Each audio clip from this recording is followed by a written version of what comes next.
Trying to cut it outside the food and then I drop it.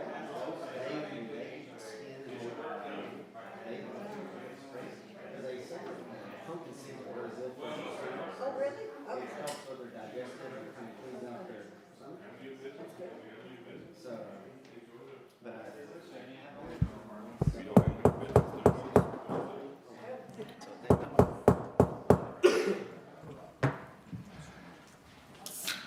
Good evening. Are we recording? This conference will now be recorded. Good evening, ladies and gentlemen. Good evening, council. I call to order this city council meeting December 15, 2025 at 7 p.m. There is a quorum present. If you'll bow your heads with me and then stand for the Pledge of Allegiance. Thank you, Almighty Father.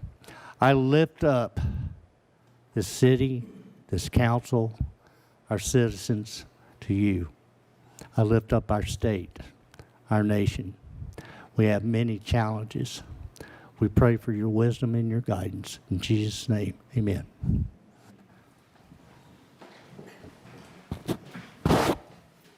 Pledge allegiance to the flag of the United States of America and to the republic for which it stands, one nation, under God, indivisible, with liberty and justice for all.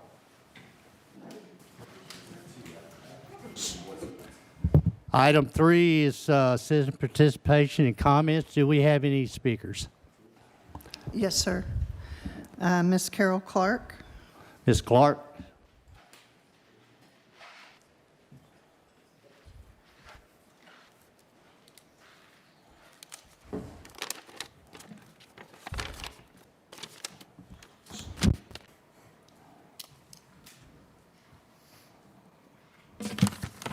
I have a letter to read. I'm Carol Clark, 117 Schreiber Drive. Greeting, Haslet, City Council members and Mayor. As a Haslet resident and taxpayer, there are 3 issues that are deeply troubling to me: legislative assistant, speed humps, and mileage expenses reimbursement. First, it appears that a legislative assistant was hired by the mayor without obtaining the requisite approvals from the Haslet City Council first. According to documents obtained through the open documents request process, the need for this new position wasn't presented to City Council, but instead was filled using an existing executive assistant budgeted line item. The person hired was paid $12,137.76 gross, with a net income of $10,567.40. I never saw this person listed in the staff directory, and it appears that they operated entirely at the mayor's discretion. Especially bothersome is that this legislative assistant served prior on the Haslet City Council, and it appears that while they were in office, they gifted or contributed $200 to the mayor's 2023 mayoral campaign. On behalf of the mayor of Haslet, this legislative assistant also submitted opinions to the Texas State Legislature, House of Representatives, Committee on Pensions, Investments, and Financial Services for the hearing on Monday, May 12, 2025, and to the Committee on Ways and Means for the hearing on Monday, April 21, 2025, which was outside of the scope of the requisite job description. This is contrary to what the mayor said at the September 15, 2025 City Council meeting when he angrily chastised Councilman Carruthers, stating that no one but the mayor is allowed to represent the city of Haslet. My second issue is the 3 speed humps that were installed on Blue Mound Road, along with one other hump on John Day at a cost of $40,600. I understand the City Council approved those installs. However, the City Council did not get the opportunity to review, discuss, or approve the need to remove or replace 3 of the speed humps on Blue Mound with speed cushions or tables. This removal replacement was at a cost of an additional $48,000. According to the documents obtained, the mayor acted on his own volition, the work wasn't competitively bid, and he himself wired the money directly to level 1 paving. My third issue is the expense report submitted by the mayor for mileage for years 2021, 2022, and 2023, totaling $3,845.27. The majority of this mileage was for use of his POV from his home to his office and vice versa, plus trips home for lunch. Section 2.4.7.d of the Haslet City Code of Ethics and Conduct for an elected official states that the elected official should not use the position to secure special privileges or benefits for themselves. And Section 2.4.7.g states that the elected official shall not use any city-owned supplies, equipment, facilities, etc., for other than city business. These trips are considered personal in nature, just a person going to and from work and home. These trips do not constitute city business. Also, City of Haslet vehicles were available and could have been checked out and driven by the mayor to any legitimate city business, i.e. sanctioned city event or function. It appears obvious that there are no checks and balances in place to prevent the mayor's questionable spending of our tax dollars from occurring. Since city employees report directly to the mayor, they are put in an untenable position and can't act contrary to his actions for fear of retribution. I believe that these are not isolated issues, but illustrative of the mayor's normal mode of operation, which is costing us Haslet residents and taxpayers dearly, and that's unacceptable. Page 6 of the Haslet City Code of Ethics and Conduct for an elected official states that the City Council may investigate any allegation or complaint received that an elected official has violated this Code of Ethics.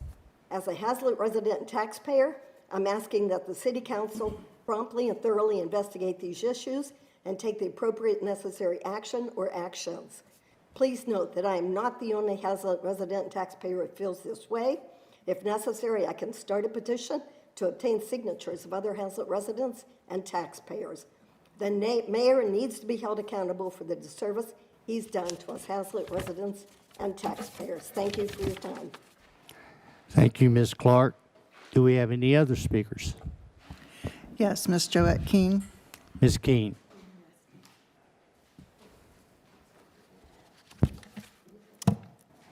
This is Joette Keene, 1410 Poppy Drive, Haslet, Texas. You probably already know my name and address. I'm here all the time. Hello again, Council. I'm yet again before you tonight to address a few of my concerns with this council and behaviors. In the past, I've expressed my frustrations with some colleagues about the lack of response and or interest in any previous comments, concerns that I and others have raised to this sitting council. I was reminded by that person of the message of Jesus, of casting pearls before swines, the meaning being that we should not waste our voices on those who have no heart to listen. It certainly feels that way with this council, yet here I am. In regard to that, I want to bring up point 1. Interesting, I'm following Carol Clark. Carol Clark has started a new website for Haslet and encouraged input from surrounding folks as well to discuss Haslet items. Interestingly, I saw this, and I see that Council Member Morrow and Council Member Gilbert are the moderators of that website. This is supposedly to have an input on concerns about Haslet, a great idea when input is gathered. However, what Mrs. Clark is really about is only having the voices that agree with the negativity about the mayor and pointing fingers based on whatever information or hearsay the commentator has, which may or not be fact-based, but that does not mean that does not seem to be a concern as long as it's negative or challenging the mayor on any business conduct that is not aligned with whatever agenda is behind the scenes. I find it a bit disingenuous that Council Members Morrow and Gilbert, who profess to represent the citizens and want to hear input, are also a key part of a website that has denied access to anyone who in the past has disagreed with Mrs. Clark's comments on different websites. Why? I know several people personally who have not been granted access, including myself. Why? Because maybe facts that dispute other comments or challenge them might be published and give others a different perspective. So what are you interested in hearing? From all, or just those who agree with your potentially biased perspective on a topic? Second point, it was blatantly obvious at the prior meeting on November 10th that there was a mission by each council member to question the mayor about plans they accused him of withholding and to move forward with TxDOT to bring Haslet Parkway to 156. Councilmember Watkins raised the agenda item, and it was clear this council planned to support it. However, not before making a number of accusations about the mayor withholding the plans from July 2024 from the council. During the discussion at a number of points, the mayor asked if there was a motion. But no, you all exclaimed each council person appeared to have an arranged plan to raise some criticism. As discussion proceeded and the mayor attempted to explain various points, which of course were of no interest to this council, the discussion also led to dialogue about the bridge over BNSF tracks, which is a concern to everyone. But the council knows the mayor proposed a different solution. Councilmember Gilbert noticed that there are other steep bridges, so he claimed no issue. However, he did not consider the difference between those and the one here is that traffic stops and backs up at the 156 light at the bottom of the proposed steep bridge. So the real concern is not the steepness, it's that approaching cars coming to the top to descent the decline will not have visibility of the stopped traffic, creating a real opportunity for accidents. So let's be really honest about where our concerns are and the facts. So please, maybe consider that the mayor is actually thinking of safety for folks, not his selfish dream, as you imply. And my third and final point. At this point, Councilmember Watkins yet again lost any sense of professionalism, making such comments to the mayor like, "Right on, Skippy," or "Can you hurry up?" rebuttal and dispute your lies, etc.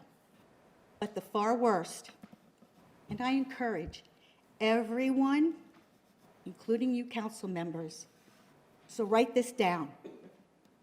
Go listen to the recording at the 3:02:08 mark. After interrupting the mayor and being yet again corrected and told he was out of order and to stand down, Councilmember Watkins uttered a profanity toward the mayor using language I never would use and will not say here on public record. However, if you want to know afterward, I will write it down so you can see what he said. However, you can hear it on the video. Listen carefully as he turns his head and calls the mayor a vulgar term and takes a drink of water. It is so absolutely disturbing that this conduct is allowed. And really, Councilmember Gilbert, he was facing right toward you. Did you hear him? So it's disturbing that this conduct is allowed, and no council member would chastise or censor this man's behavior. Mr. Watkins, you owe citizens an apology for your egregious behavior. I don't know what you do in your job, but professionals don't speak with that kind of vulgarity. And you all removed a board member for something that wasn't even said during a meeting. So think about that. What he said was far more vulgar than BS that was said to Mr. Schwenke after a meeting. I can only assume, council, if you do not censor this behavior, then you are equally culpable in disrespecting the citizens of Haslet. And I hope I never have to speak to this again, Mr. Watkins.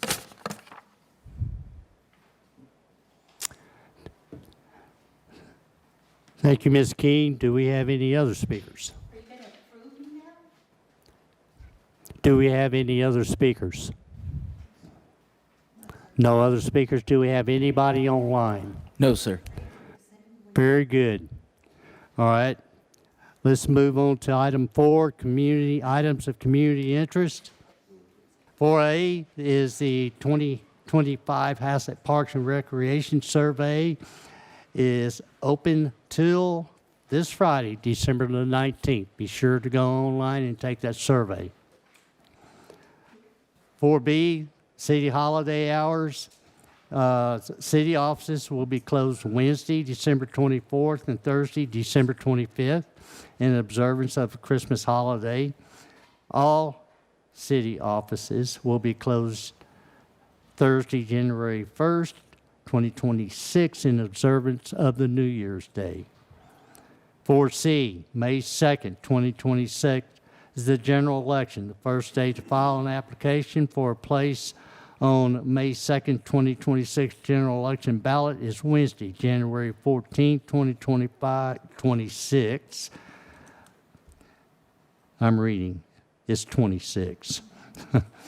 Council member place 1, council member place 3, and council member place 5 will be on the ballot. Friday, February 13th, 2026 is the last day to file an application.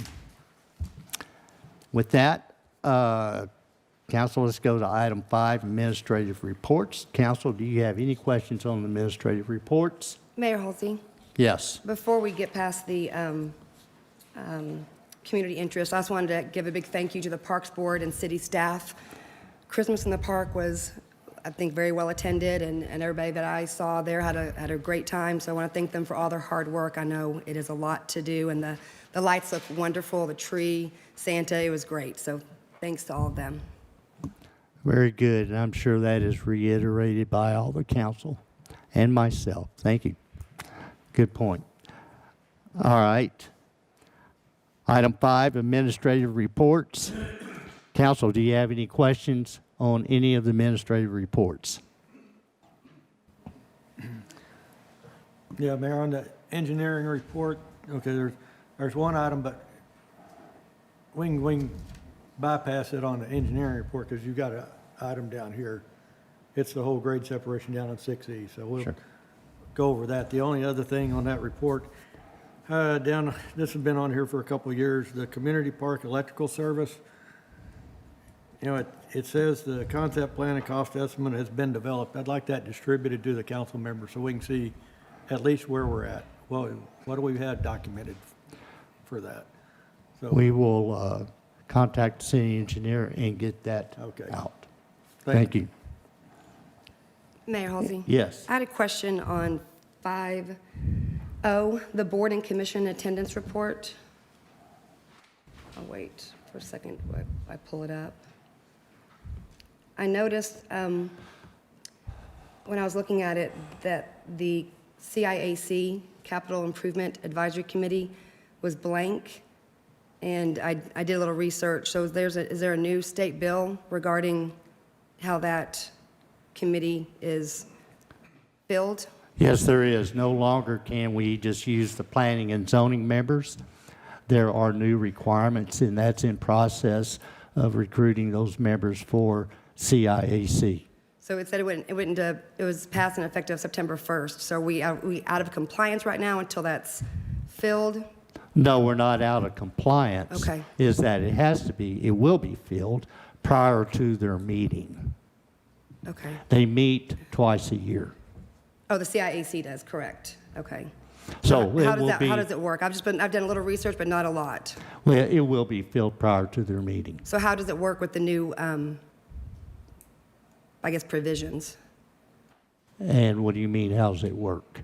How is it different? What is the bill? Like, is it? It can't be planning and zoning? It cannot be planning and zoning. They have to be citizens or what? There are requirements that a certain number be from the real estate industry, a certain number from construction industry, et cetera.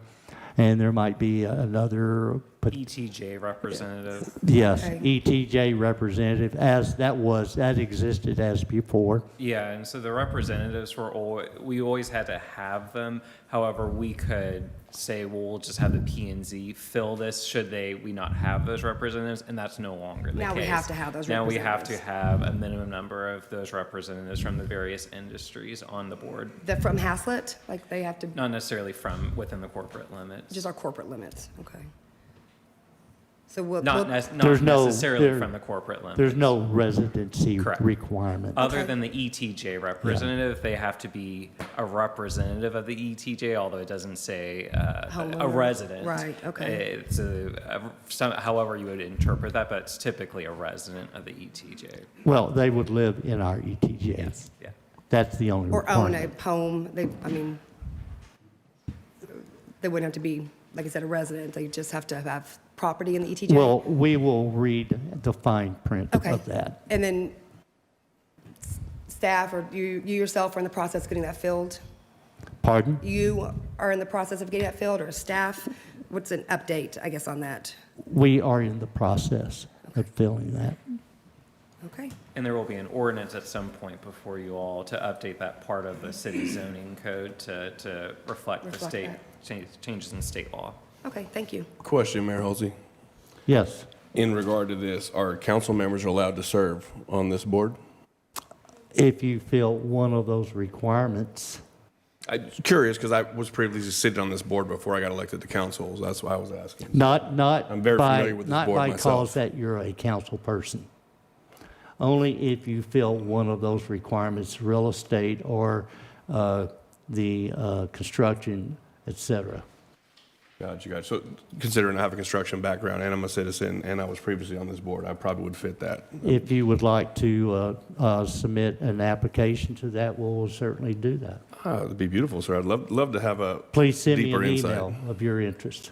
I'd be more than happy to, sir. Thank Thank you. you. So that just goes back to my question. So people are being sent, asked to serve, or are there applications online? How are people aware to fill this new We're committee? seeking out individuals. How? Like phone calls, or Yes, on the website? Is it on the website so that It's anybody? not on the website. So only certain people are aware, are being asked? Mayor Halsey, I think what she's saying is, can you elaborate a little bit further, sir, on your extent to have you been contacting people to fill this board? Yes. You're saying it's going to be filled, but can you please inform the council of how it will be filled and what your progress and things have been to fill this board, sir? Is making phone calls and contacting folks that I know are in the real estate business or the construction business, et cetera. Okay, I mean, I And just noticed that ETJ it members. was blank when I did the reports, and that's what got me looking at it, or I wouldn't even have known anything about it, so. So if we know as council of people that would fit this, Please, let you know, send you an email with Please. their names? Okay. please. How often do they meet per year, you said? They meet twice a year. Twice? Okay. Mr. Mayor, can I ask a quick question? Sure. On the engineering report, I think it was last month I brought up that there's part of Blue Mound just outside of the Vines neighborhood that is in bad shape, and we had talked about doing an emergency repair. I think James I mentioned it to him, and I didn't know what the status was of that particular repair. There's actually asphalt coal patch that was delivered, I believe it was late Friday or early this I morning. saw 4 mounds in that field right there. Is that what that's for? There is 3 patches on Blue Mountain that need it. There's one right there that you're talking about where there's a deviation pavement. There's also on the eastbound closer to the light where pavement has slid, as well as at intermodal, there's a section that has a dip that you can feel. It's not really that the pavement is just sunk, but not necessarily separated. So those piles are to address those 3 places, as well as a handful of potholes for whatever's remaining. Okay. And that's just a temporary staging area. We're hoping to have those repairs fixed this week, maybe a little bit into next week if we need to, but that's what those are for. Okay, and then I noticed there was some excavating equipment in the ravine off of Westport. Is that us, or is that? It is a contractor it's a TRA sewer line that we Okay. are participating in. So Okay. they're working to put a sewer line through that little section there. Thank you. Very good. Council, do you have any other questions on any of the reports? If not, then let's go to updates on active items, projects, and event recaps.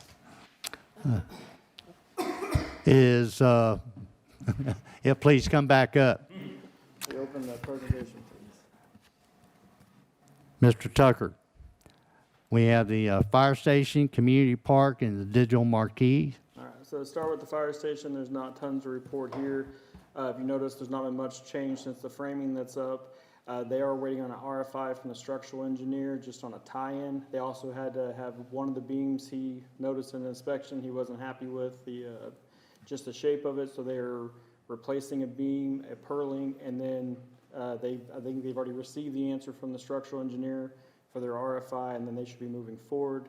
In the meantime, they are forming up that retaining wall, and they're continuing on that driveway approach and front parking lot. And their current update on the weekly meetings are saying late February, mid-March is where they're estimating completion of this project. Next slide, if you will. Our community park update, pretty much the last of those items of actual deliverables was this pavilion here. It is up and in place as of today. They were still finishing up when we took those pictures. After that, driving along, if we go to that next slide as well. So they've placed all this riprap, that's all been finished. There's grouting that needs to be done. They're asking the engineer for approval on a product that's a flowable grout as opposed to what they were intending to use just because of constant flow of water through there. I believe he finds that acceptable, so they have to finish grouting this, and then everything else is grass and site restoration. So they've pretty much finished these. The trail system is back open, and we're not seeing any water seeping. On the fire station, you just talked about, I've seen they're a bunch of doing the forming for the parking lot. Do you know when they're going to pour that? Because that'll probably take up some traffic, on 156. Are they going to have to close off any traffic down to one lane for that, or are they going to be able to do it all on site? Not. It should all be done within the shoulder there. Okay. So, and I do not have an actual pour date, but they are working toward getting all that stuff formed. I believe the head walls and all will happen first, and then the parking lot will be last. Next slide. And then hopefully everybody saw coming in today, late Friday, we did this kind of the startup on our two marquee signs. These have been a long time coming. We're still working out the kinks there. I don't know if people notice temperatures and times went off. Are working on the sync for that and getting the daylight savings time. That's done on the back end. So that should get corrected relatively soon, but we're hoping to see steady of just good information. Next slide. This is the one at the fire station. If you all notice, we do have temporary power to this one, and that'll remain until the new building is built. It will be fed from that building, so that conduit's already in place and ready to go, but we have temporary power to keep this active now. And our intention is just advertising community events, public notices, and it also handles some of the public safety alerts. So if we choose, you can have amber alerts and things like that automatically feeded, severe weather, stuff like that. And that concludes the updates for these items. Well, very good job. Thank you. You've done very well, and all of you. But those marquees are really nice. They are very good. nice. Before we let him go, can I just ask a quick question? Something that Doug brought up a long time ago. Evidently, there's a generator that is earmarked for the fire station. Is that going to be forthcoming? Yes, so there's a generator for the fire station and the library, and discussing with engineering, it should be going out for bid in December and coming back to y'all for award in February. Thank you. Those plans, I believe, were finished up and finalized this last week on the fire station. The library was already. And then I had one question as well. Are more marquees coming in? Is one going at Nancefield, or are there other? These were the only two that were budgeted for, and they've been completed. There's not anything else that's current or in project. Thank you. Very good. Well, let's go to item 6D. All right. These are three regional mobility plans. They're regional in that the projects are driven because of the transit traffic that we have trying to make it from one side of the city limits to the other. This one is Westport Parkway. This is aimed to provide dedicated right and left-hand turn lanes and a straight-through lane, which will facilitate higher traffic throughput and help decrease the load on Westport Parkway and with the aim of decreasing that wait time. This project, I have spoken with the county on that to get their assistance, and we have not got a final word, but we have another meeting here scheduled here in the near future to discuss this project. Next item. This is, Mr. Mayor, yes, may I ask a question about that last slide? yes, I see what you're doing there, and I applaud you for the 3 lanes that are going westbound from Westport to 156. Since we're in the design phase could I give a smidge of input maybe?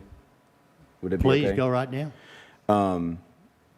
Often when I'm traveling this road and turning right from 156 onto Westport, that light right there at Westport and Schoolhouse Road backs up when it's going eastbound, waiting on that light to go green, and that's when it's 2 lanes.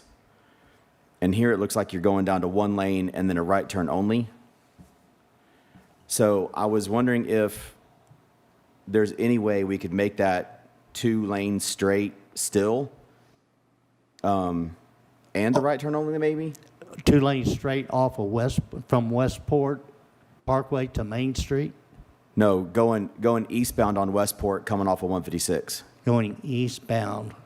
Because right now at Schoolhouse Road, you've only got 1 lane going straight through eastbound. Yes. And right now, when that light is red, it backs up all the way onto 156. Everybody just stacks up there waiting, and that's when it's 2 lanes. So if you take out 2 lanes, it's gonna stack up more, I think. So if there's any way we could keep that as 2 lanes going through, and if we're already adding a lane on the westbound side, could we add another lane on the eastbound side so it's 2 full lanes going all the way to the far right edge of this project? We will, what I'd like for you to do is send me an email, then we can get together and we can mark this up. Okay, Very good. thank you. All right, go to our next item. This is Blue Mound Road East and West.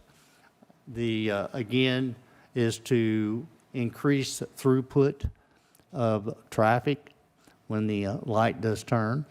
We have dedicated left-hand and right-hand turn lanes, as well as 2 through lanes. Now, once you get past the improvement, it does narrow back down to a single lane, but this will help move a higher volume of traffic east and west. Again, this project, we have spoken with the county, Precinct 4, and we have another meeting scheduled here very soon to speak about this particular project and their assistance on funding.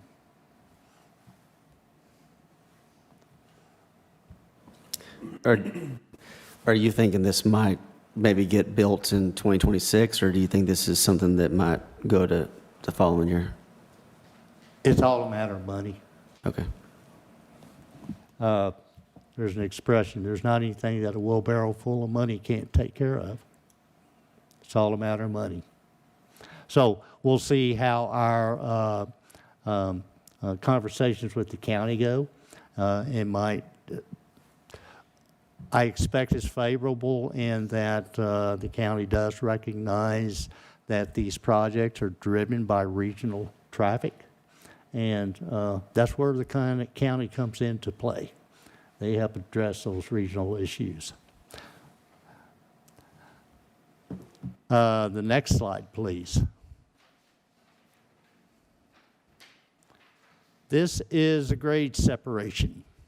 This grade separation goes over BNSF, FM 156, and Schoolhouse Road.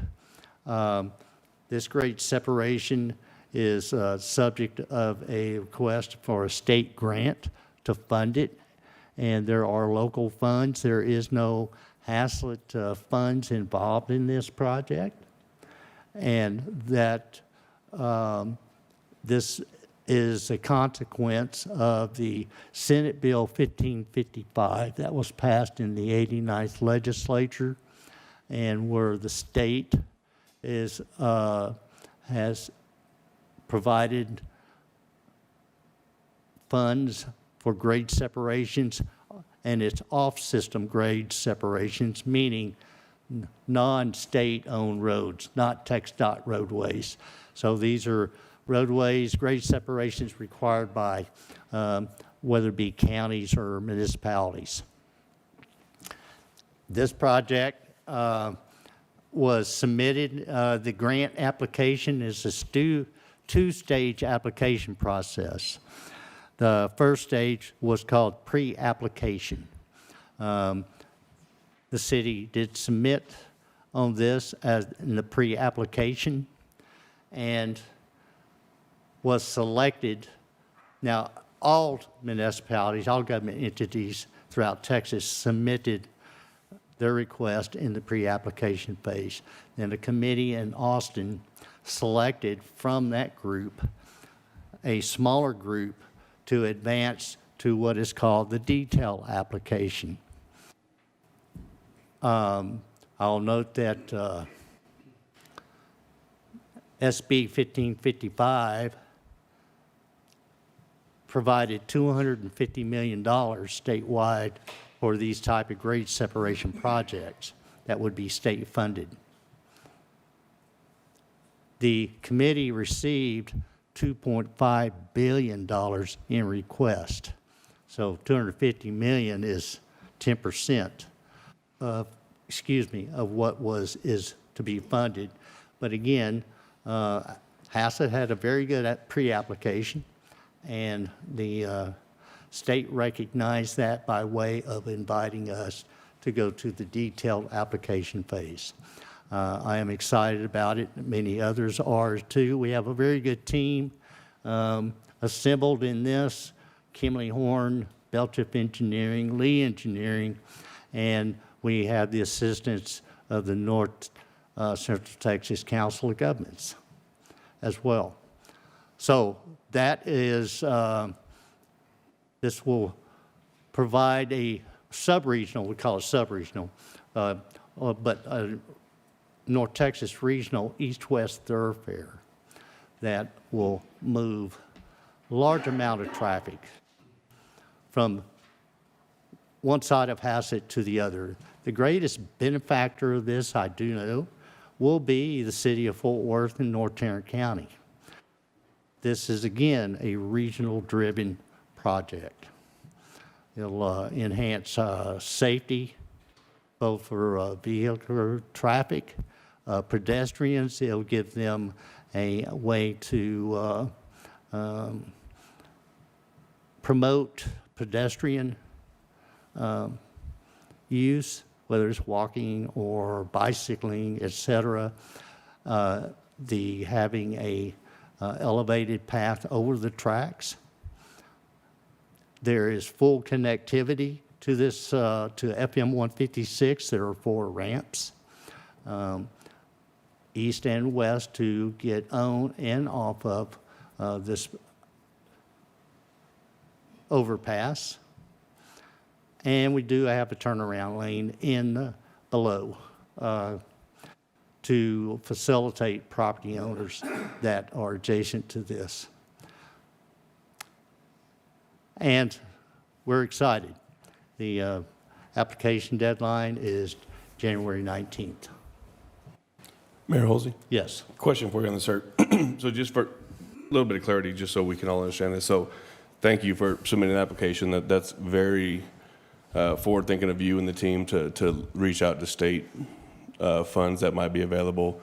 Just wanted to clarify some of the numbers that were there. So overall, the SB bill that you're referencing is in grand total of $250 million for the total allotment for the entire state of Texas, sir? Yes.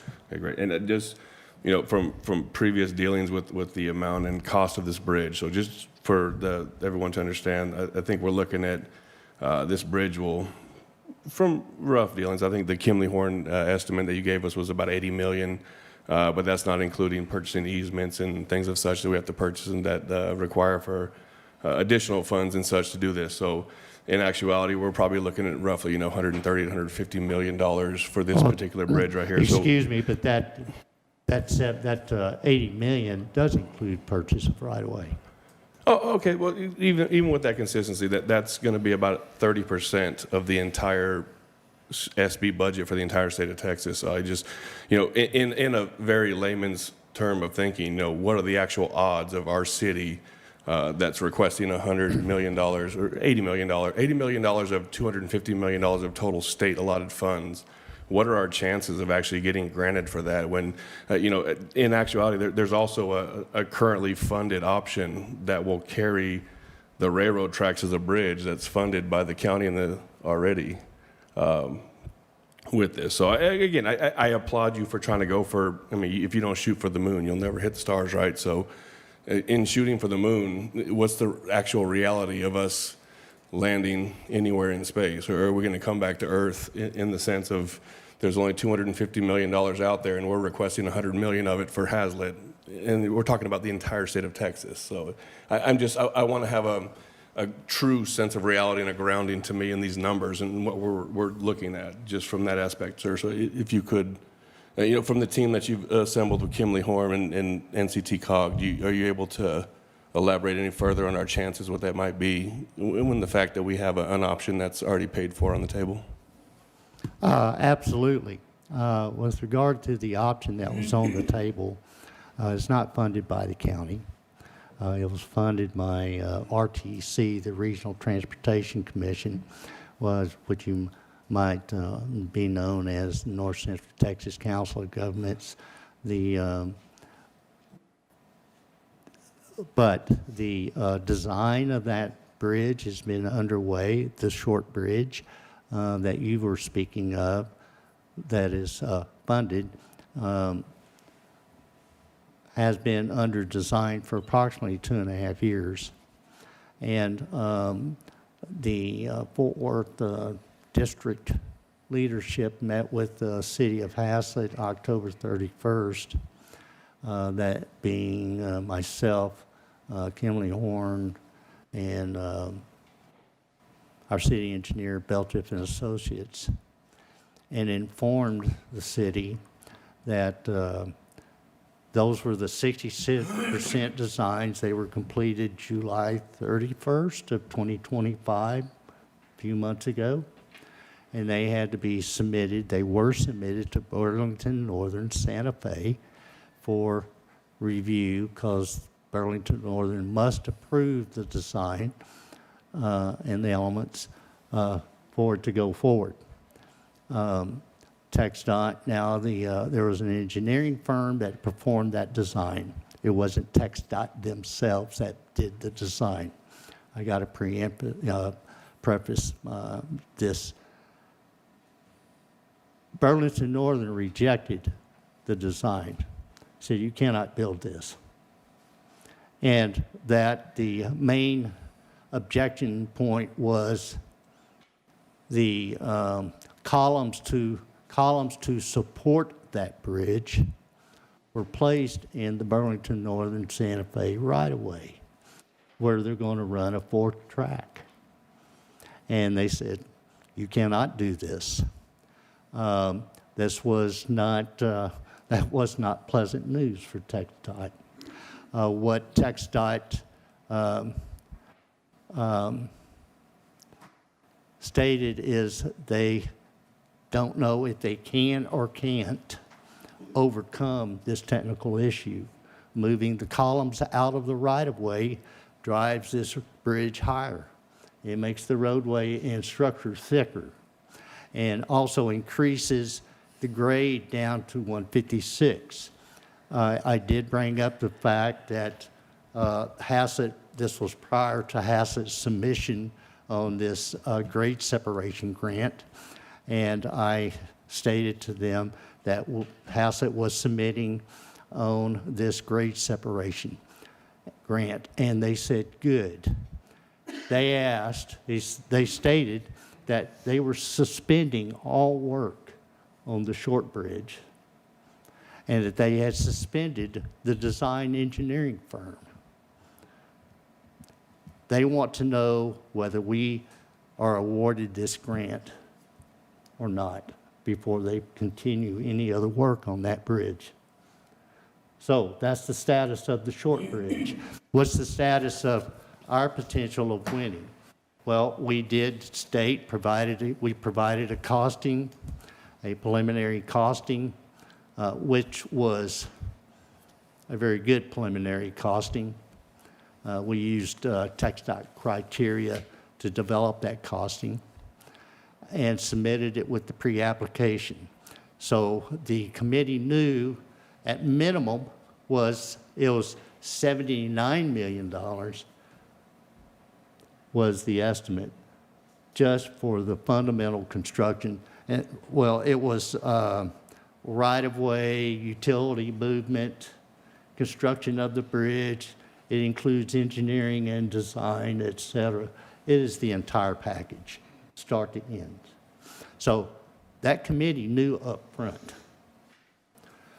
And so what is our chances of winning this? Well,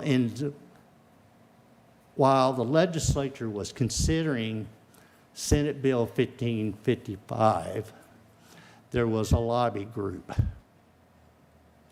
that lobbied the House and the Senate to pass this bill. They used Haslet, Texas, this very road and these rails as the poster child. The commission, the Transportation Commission of the state of Texas, knows our name. They know the name of this road, and they know these lines. They were very well aware of this situation out here. There's probably not a more prominent project in the state of Texas right now. And that where we are situated, these lines, these Burlington Northern Santa Fe tracks feed into the Burlington Northern Santa Fe hub. It is one of the busiest hubs in the United States. They are going to lay a fourth track. The scheduled trains movement in and out trains is 22 a day, which is actually more. That has not been updated in quite a while.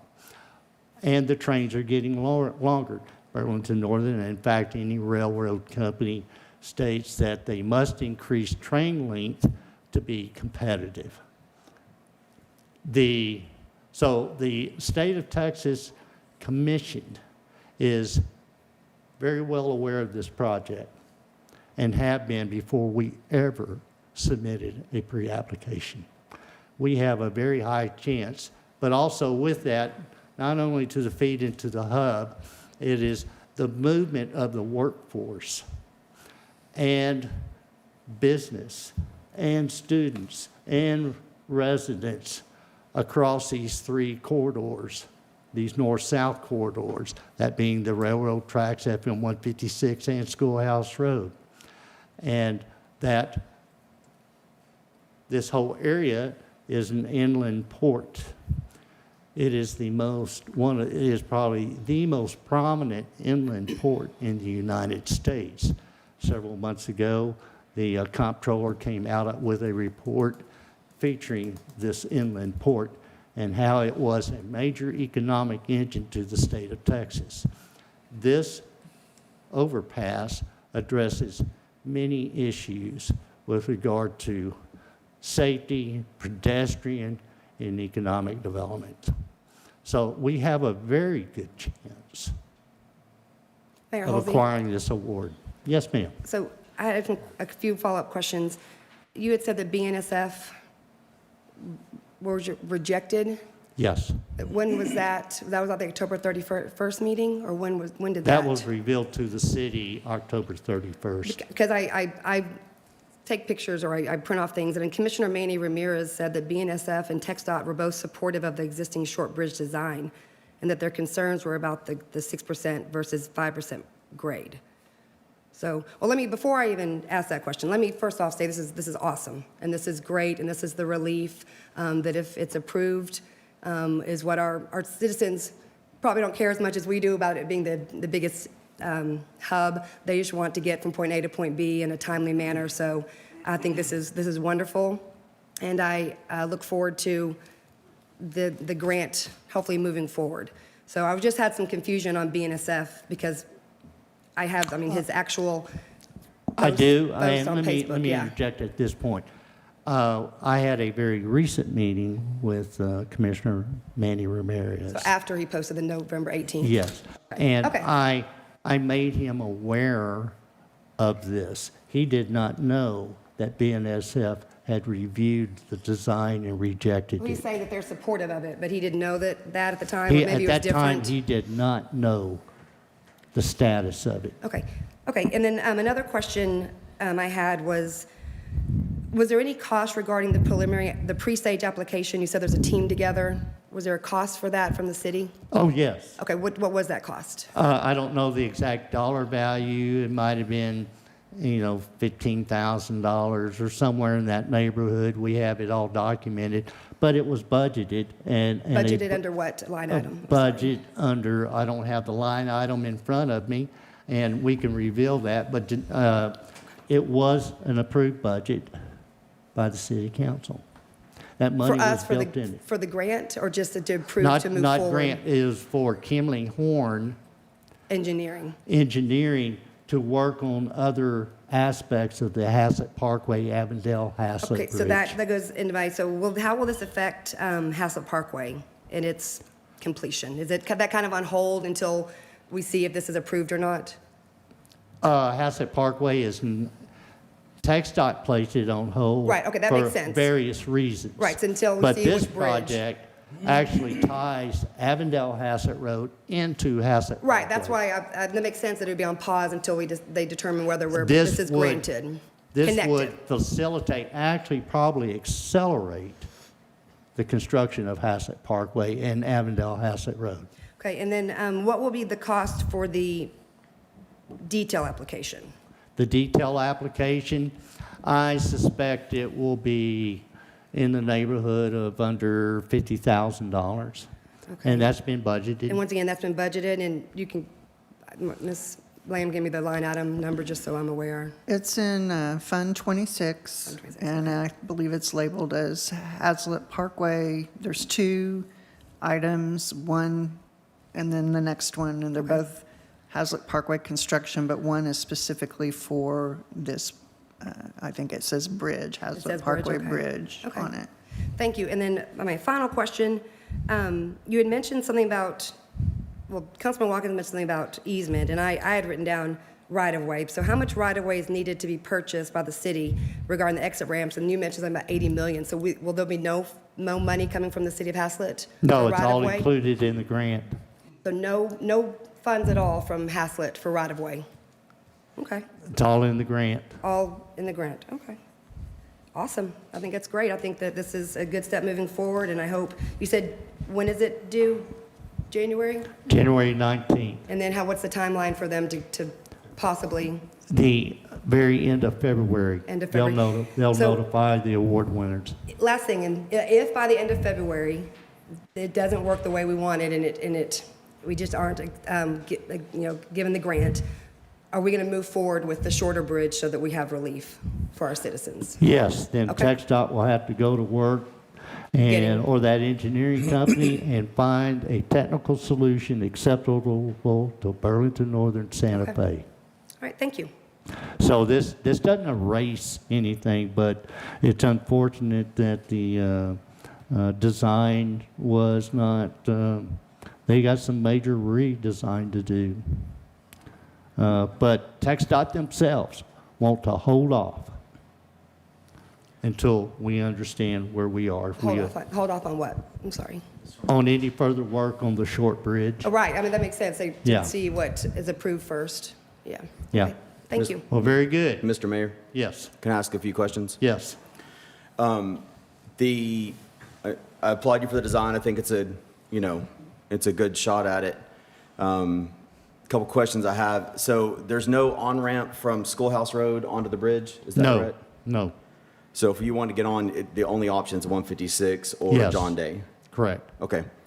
And then the exit ramps eastbound off of the bridge down to 156, do you know what the slope of that bridge, that exit ramp is going to be? Be a minimum of 6%, or a maximum. It'd be a maximum of a 6% grade.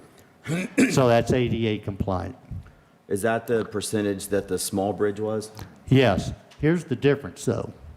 Majority of the traffic here, the ramps up to and down from this bridge, the grade is approximately 2.5%. And that's where over 90% of the traffic will flow. On the off-ramps... Was that done with a traffic study? That 90% of the traffic's going to go that way? Yes, it was.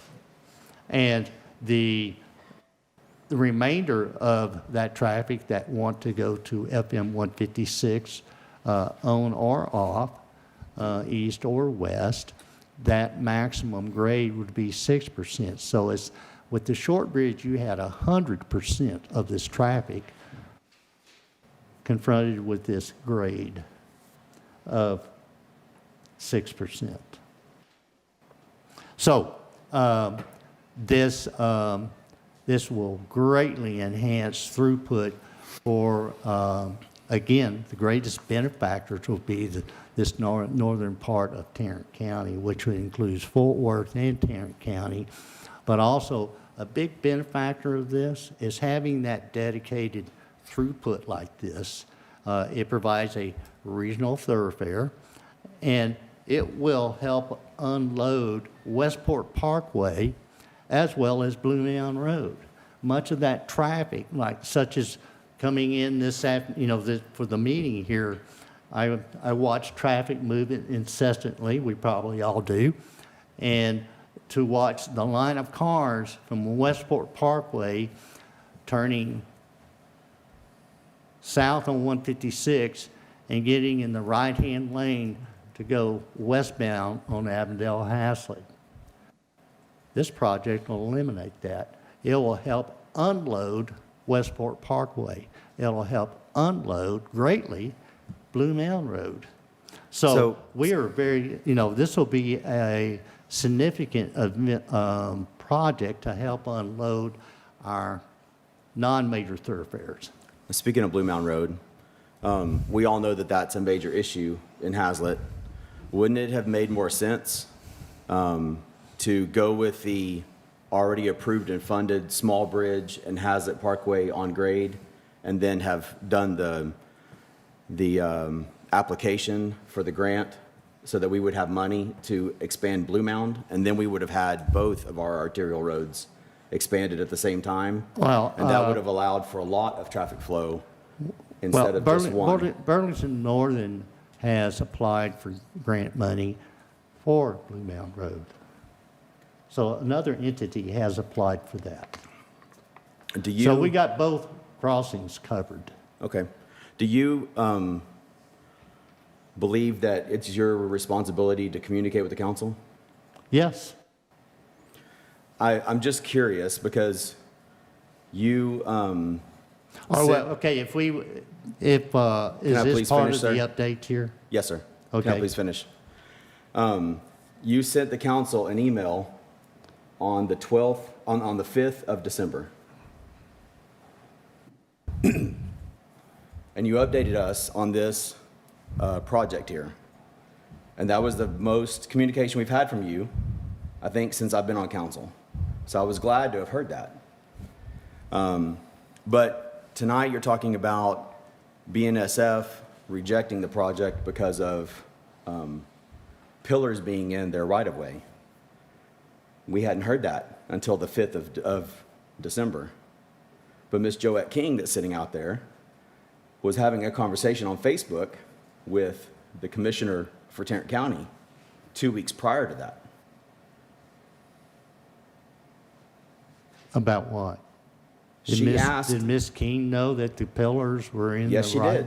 She asked the mayor, the Tarrant County Commissioner, didn't BNSF reject that bridge because the pillar was in their right of way 2 weeks before you told us about that as a council? Well, someone, yes, ma'am.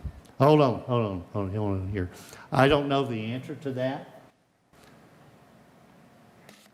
Chris Halsey, 2003 FM 156. Wasn't that not brought up in the November meeting? It Yes. was in the November council meeting. It was covered. All right, well, very good. I would like to finish with the update. Do you have something, you can bring that as another topic? Communication.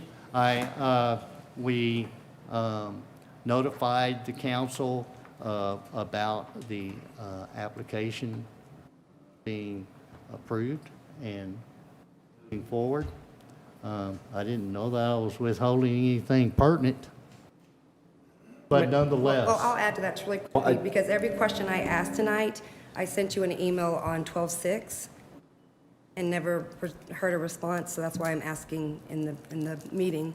But I guess it's good. You sent me an email or an open records request? It's good for the citizens to know what's going on as well. So it was sent Yeah. to you once again, and your executive assistant, and the two secretaries. So it was sent to everybody and the lawyer on 12/6 with some follow-ups. Or actually, I think it might have just been sent to you. I can double check. So I just, I don't mind getting the information here at the meeting, but I Do do. you have something you'd like to say, Mr. Watkins? Why don't I'm- you hold and you can have the floor?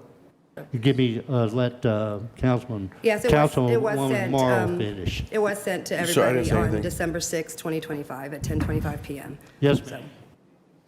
So is there a reason I didn't get a response from you? It just, I'm sorry, I would have to go back and look at the it just email. asked the exact same questions that I wrote down tonight to ask, the cost, the right-of-way, and I thanked you for answering my questions in advance, so. Mr. Watkins, did you have a comment or would you like to speak? Sir, that's called an exhale. When you breathe out, you exhale, whether you want to take that as a comment or not. I just happen to be looking at you when I breathe out. So if you're worried about something, or if you're concerned for any reason of all these questions that are kind of making you look really bad, sir, I'd be more than happy to further the discussion myself. I have no problem with a good debate. Very good. Well, your lips were moving. That's all I knew. That's what happens when you blow out. Your lips move when you exhale air out, sir. Yes, It's a excuse biological me, thing, sir. Very good. Did you have a? Yeah. Great conversation. First of all, yes, awesome application. Even the folks at COGS, they even called and were really pleased with the way it all went. So thank you for putting that together and at least getting our foot in the door. I think it is going to, as someone pointed out, I think it's going to be a big fight, but I think we've got some good partners on board. I believe the gentleman from COGS, Jeff, is going to help with the grant application right now. So I think his expertise in that will really benefit our cause and, trying, whatever the percentage is on us getting this, I think at least with them on board helping, it'll give us the best shot we could possibly get with this thing. Well, good. I'm glad Jeff has called and communicated with you. So I reach out and get educated where I can with COGS members. So Good. Dylan's on board. He loved the presentation, the information that was found. So, that's all good information. What I started to bring up before on the engineering reports, but now, this grant application is due on the 19th. What I would like to ask is the council was briefed on the 12th at our January 12th council meeting on what that application looks like, what kind of information's there, and if there's information doesn't need to be presented, in a public session, we can go in executive session and discuss. But I'd like, at least a debrief before it's actually presented to the state. I'll try that. I'll coordinate with the city attorney.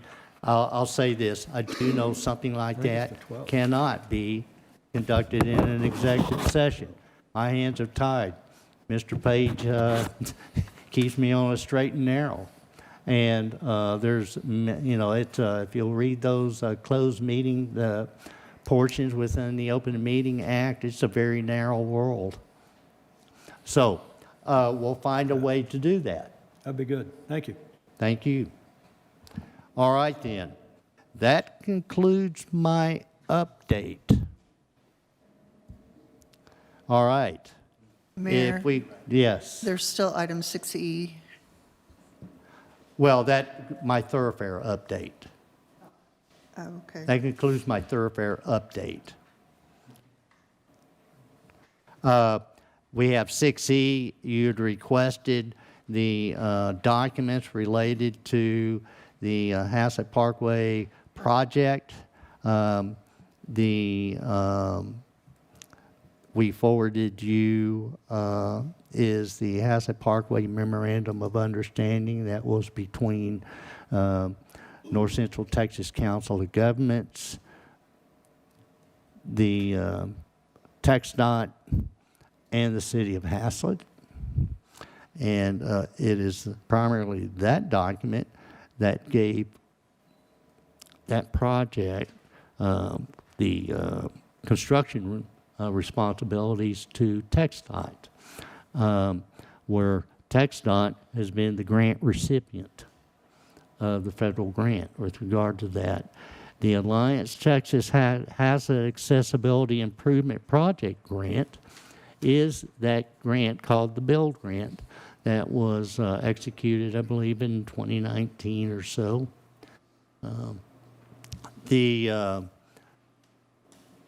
And it has all the contractual requirements between North Central Texas Council of Governments, TxDOT, and the City of Haslet. You got any questions with regard to that? And very good. If you should have any questions with regard to that, please feel free to email me or call me. All right, then. With that, we'll go to item 7, the consent agenda. Mayor, I'm sorry. Yes. Can I ask one? I don't think it has anything to do with us, but I just wanted to double check. On the thoroughfare, I saw something about a bridge being built over 156, but I think it's north of Intermodal. Is that correct? That Hillwood is building to move within the intermodal centers? Do you know anything about that? They are, and that is a privately funded project. Okay. It is within their property. So is it north of Intermodal? Is that where it's going to be? Yes. And it's going to cross 156? Yes. But it's only going to be for their trucks? That's correct. Okay, thank you. It's not for public use. Right. Thank you. All right, then. Item 7 is consent agenda.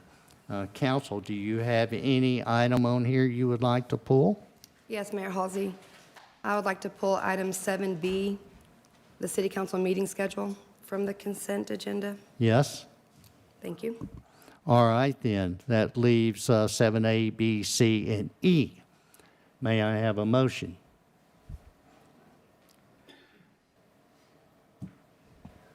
Yes, Mayor, I'll make a motion that we approve the consent agenda minus item 7B.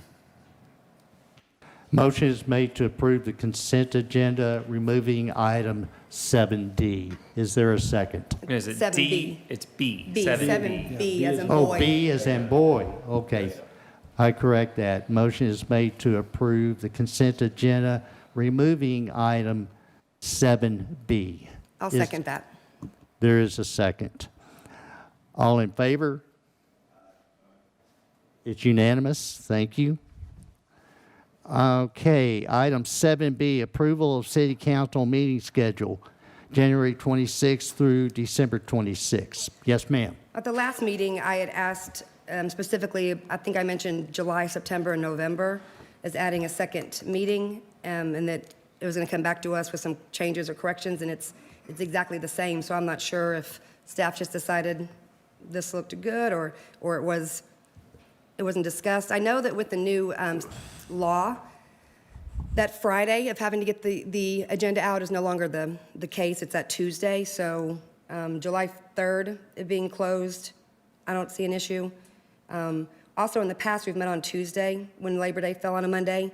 And then November, if we do the 1st and 3rd, doesn't affect any Thanksgiving holidays. It still only has one in December and one in January. So That's what I would like to propose, but I want to see the council wanted to talk about the dates or what y'all thought. What we have done in the administration is, let alone is there council availability, but also key to this is staff availability. It takes a lot of effort from many different people to assemble each one of these agendas. And checking their schedules and their availabilities and listening to them, this is very much their recommendation. Okay, so if I want to make a motion, I can just change the dates as the one that I feel should be added? Sure you can. Okay, but I don't know if anybody else on council feels, if I'm the only, well, I guess I can make a motion, y'all can, whatever. You or can we make discuss. make your motion as to what dates you desire. I don't know if anybody else had a chance to look at it since I had pulled it from, or tabled it for this meeting. I would like to give the staff any opportunity to make a comment. The only comment I was going to make was that you do need to untable it. Okay. So pull it from the consent agenda and then, okay, so I would like to make a motion to untable the approval of the city council meeting schedule from January 26th through December 26th that was placed on the table at the November 10th meeting. So a motion is made to bring back for action is the city council meeting schedule for the calendar year 2026. Is that correct? Yes, sir. Untabling. Correct. All right. Is there a second? Yes, I'll second that. There is a second. All in favor? Unanimous. All right, please.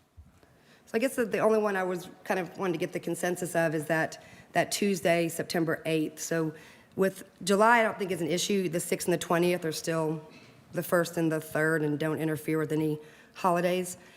September was, Labor Day is the 7th, so we either could keep it the 14th, it's here, or go the 8th and the 21st, which is the 2nd and the 4th. What do y'all think about? And then the third one was November. November 2nd and 16th are no issues because they fall well before Thanksgiving of the 26th. Honestly, in my opinion, the more we can be at the direction of the citizens, the better we are for the city. The more times we meet, the more things we get done. The more things we get done, the better it is for our citizens. So I'm with you on these dates. I have no problem with that. I think we can also meet twice in January 2027. We're not meeting until the 19th. What's wrong with the 4th, January 4th or 5th? So I did think about that. I know that this schedule was approved last year, so January 12th is the date we're meeting, correct? I believe that was what was approved last year. I will say that with the holidays, it is very difficult to get, I mean, staff does take off between Christmas and New Year's. So January is harder. January is very difficult to get Well, things that's what, in. yeah, and that's what I looked at, last time I looked at, hey, could we put 2 in December, but coming off of Thanksgiving in November, that makes December pretty hard, and anybody in the corporate world's trying to finish in a quarter, and staff's trying to do all the Christmas shopping, so I'm good with 1 in December. We have one in January right now. But we have 2 right now in December, so what's the problem with We having only have 2? one in December. I think trying to do January 4th would be We way have hard on one in staff. December. Yeah, one in December. This is it. Today. This meeting Oh, I thought this is our tonight. second. This is only our first one? No. Oh, okay. Regular. Oh, We right. did have a special one because we had to get the insurance rates, but that was a special call meeting. Oh, okay. That threw me off. Right, I did have January 4th and 18th written down, but for 2027, and I marked it out because it does seem like it's an extremely busy time. Yeah, and I would agree, we can, we do need to meet more and communicate more, but there's always the option, if they are on here, and, we had it one time this year, where if there's actually no city business we need to discuss, we can always cancel a meeting. But at least if we have it listed, then it's good to go. We can always, I think it's easier to cancel a meeting than to try to ram through a special meeting, call a special meeting. That would be my take, is get it on there, and then as we get closer, see, do we have any business we need to discuss? If not, it gives us an option to cancel it. I forgot, you're right, one was canceled this summer. And it is with a special meeting, you get to 4 for a majority. Well, I'll make a motion, and then we can see if y'all want to talk some more. So I would like to accept the presented calendar with the change dates, July 6th and 20th, September 8th and 21st. Hold on, please. July 6th and the 20th. All Yes, right, sir. your next month? September 8th and 21st. All right, your next And month? November 2nd and 16th. November 2nd and 16th. All right, council. So you've made a motion to accept the 26 city council meeting schedule with the following changes of July, to have a regular scheduled meeting for July 6th and July 20, a regular scheduled council meeting for September 8th and September 21, and a regular city council meeting for November 2nd and November 16th. Is there a second? Mayor Halsey, I'll second. There is a second. All in favor? Unanimous. Thank you, council.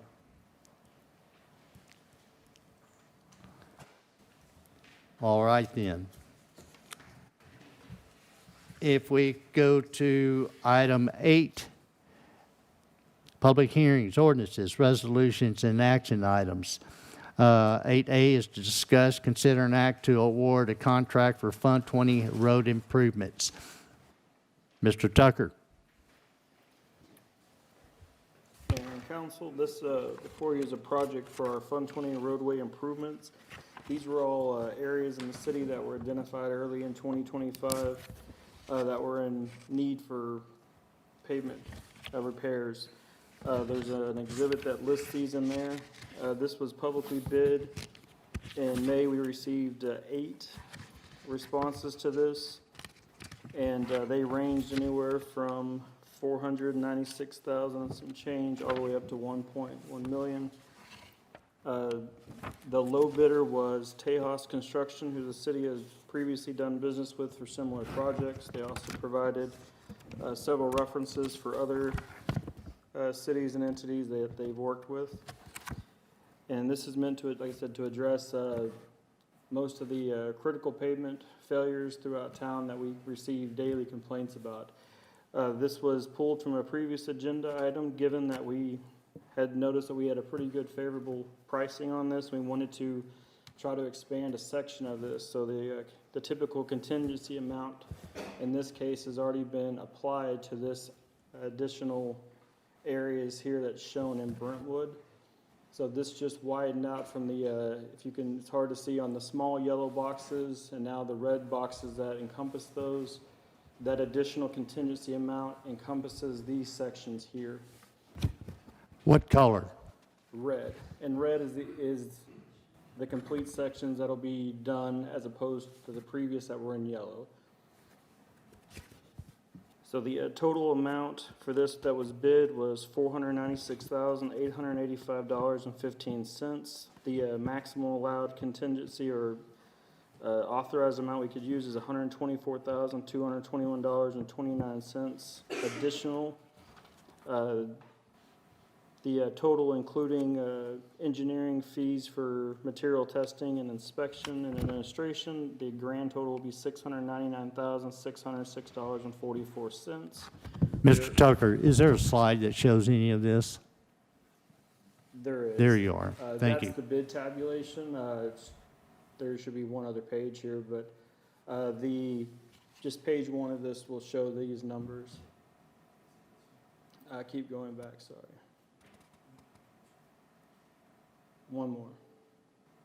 Well, that's the final number there. So there's the financial impact here, and the next page shows the grand totalized amount right there. So it's just shy of $700,000. And we have 1.1 million available in the transportation sales tax fund where this would be taken from. Is that correct? That's correct. Mr. Mayor? Yes. So since these shaded areas are larger than what they were to begin with. Is this more of a rebuild than a patch? So the sections in Brentwood there, I mean, those are much larger. They will be rebuilt the same way as a long-term fix. I mean, these, Well, especially that back corner. this will be going in with what material? The section here in Brentwood will be replaced with, it's asphalt, it's hot mix asphalt, which is the long-term plan to rebuild Brentwood with as opposed to concrete. Currently, this section is the roller compacted concrete that has such great failures. And the long-term plan is to go back with asphalt as the long-term solution. So these will be permanent repairs, and this lower right-hand corner, this is one of the most critical failures. It has the least amount of traffic, but there is huge failures in that area. There isn't a repair plan in here for Odessa, and that was looked at. We did look at addressing that with this project, but it would have incurred an additional mobilization, which would have eaten up any usable amount that we could have applied to there. So we've asked the city engineer to address that separately apart from this project. But these were identified originally, and they were already staged and to be mobilized here. So expanding this with the remaining allowable contingency made sense to address these as much as possible. So it's going to be a light gray concrete up to that point, and then it's going to be the black asphalt where the red shades are, and then back to the light gray concrete again. Yes. But eventually, it's all going to be the black asphalt. Correct, yes. Okay. Eventually, the RCC ultimately will all be removed as these repairs are made. This section here, they will cut it up, remove it, take it out. They will address the subgrade and lay asphalt down. And then that will be done in the future as well as projects come to finish repaving on this. In the complete rebuild, I want to make mention, I know if anybody from Brentwood is listening, they'd be very much interested in this. When the city comes into, and when that is, we are not quite sure, to do a complete rebuild of Brentwood and remove all of that roller compacted concrete. But when we go back to rebuild it all is when all the drainage ditch work will be done. It is not possible to do a section of drainage ditch. So at that time is when all that drainage ditch work will be done for the rebuild of Brentwood. Good. Mr. Tucker, I was told by somebody recently that any roads in Haslet cannot be asphalt anymore. There need to be concrete. Is that true, or is that? I don't remember who told me that, but I was told by somebody recently that any roads is concrete. So, is the reason why we're going? Is it just because it's maybe cheaper to redo that, or how come we don't go back to and maybe do it right because it'll last longer with concrete? I know it's going to be a lot more expensive, probably, but. To my knowledge, there was at one time council did have a directive to do all concrete streets. I believe that was repealed, and there's several reasons not to do concrete. In certain larger areas, it just from a long-term maintenance standpoint, it doesn't make financial sense, or even from like a maintenance standpoint. There's nothing wrong with a good quality asphalt road, and it's maintainable specifically through county projects and ILAs. It's a little more maintainable. So in subdivisions where there's tighter densities and stuff, a concrete road makes sense. And some of these other areas that have bar ditches, the concrete doesn't seem to really hold up. You don't have the benefit. I mean, naturally, in curb and gutter, pavement likes to walk over to the edges. There's nothing really holding that in place the same as you would have a storm drain.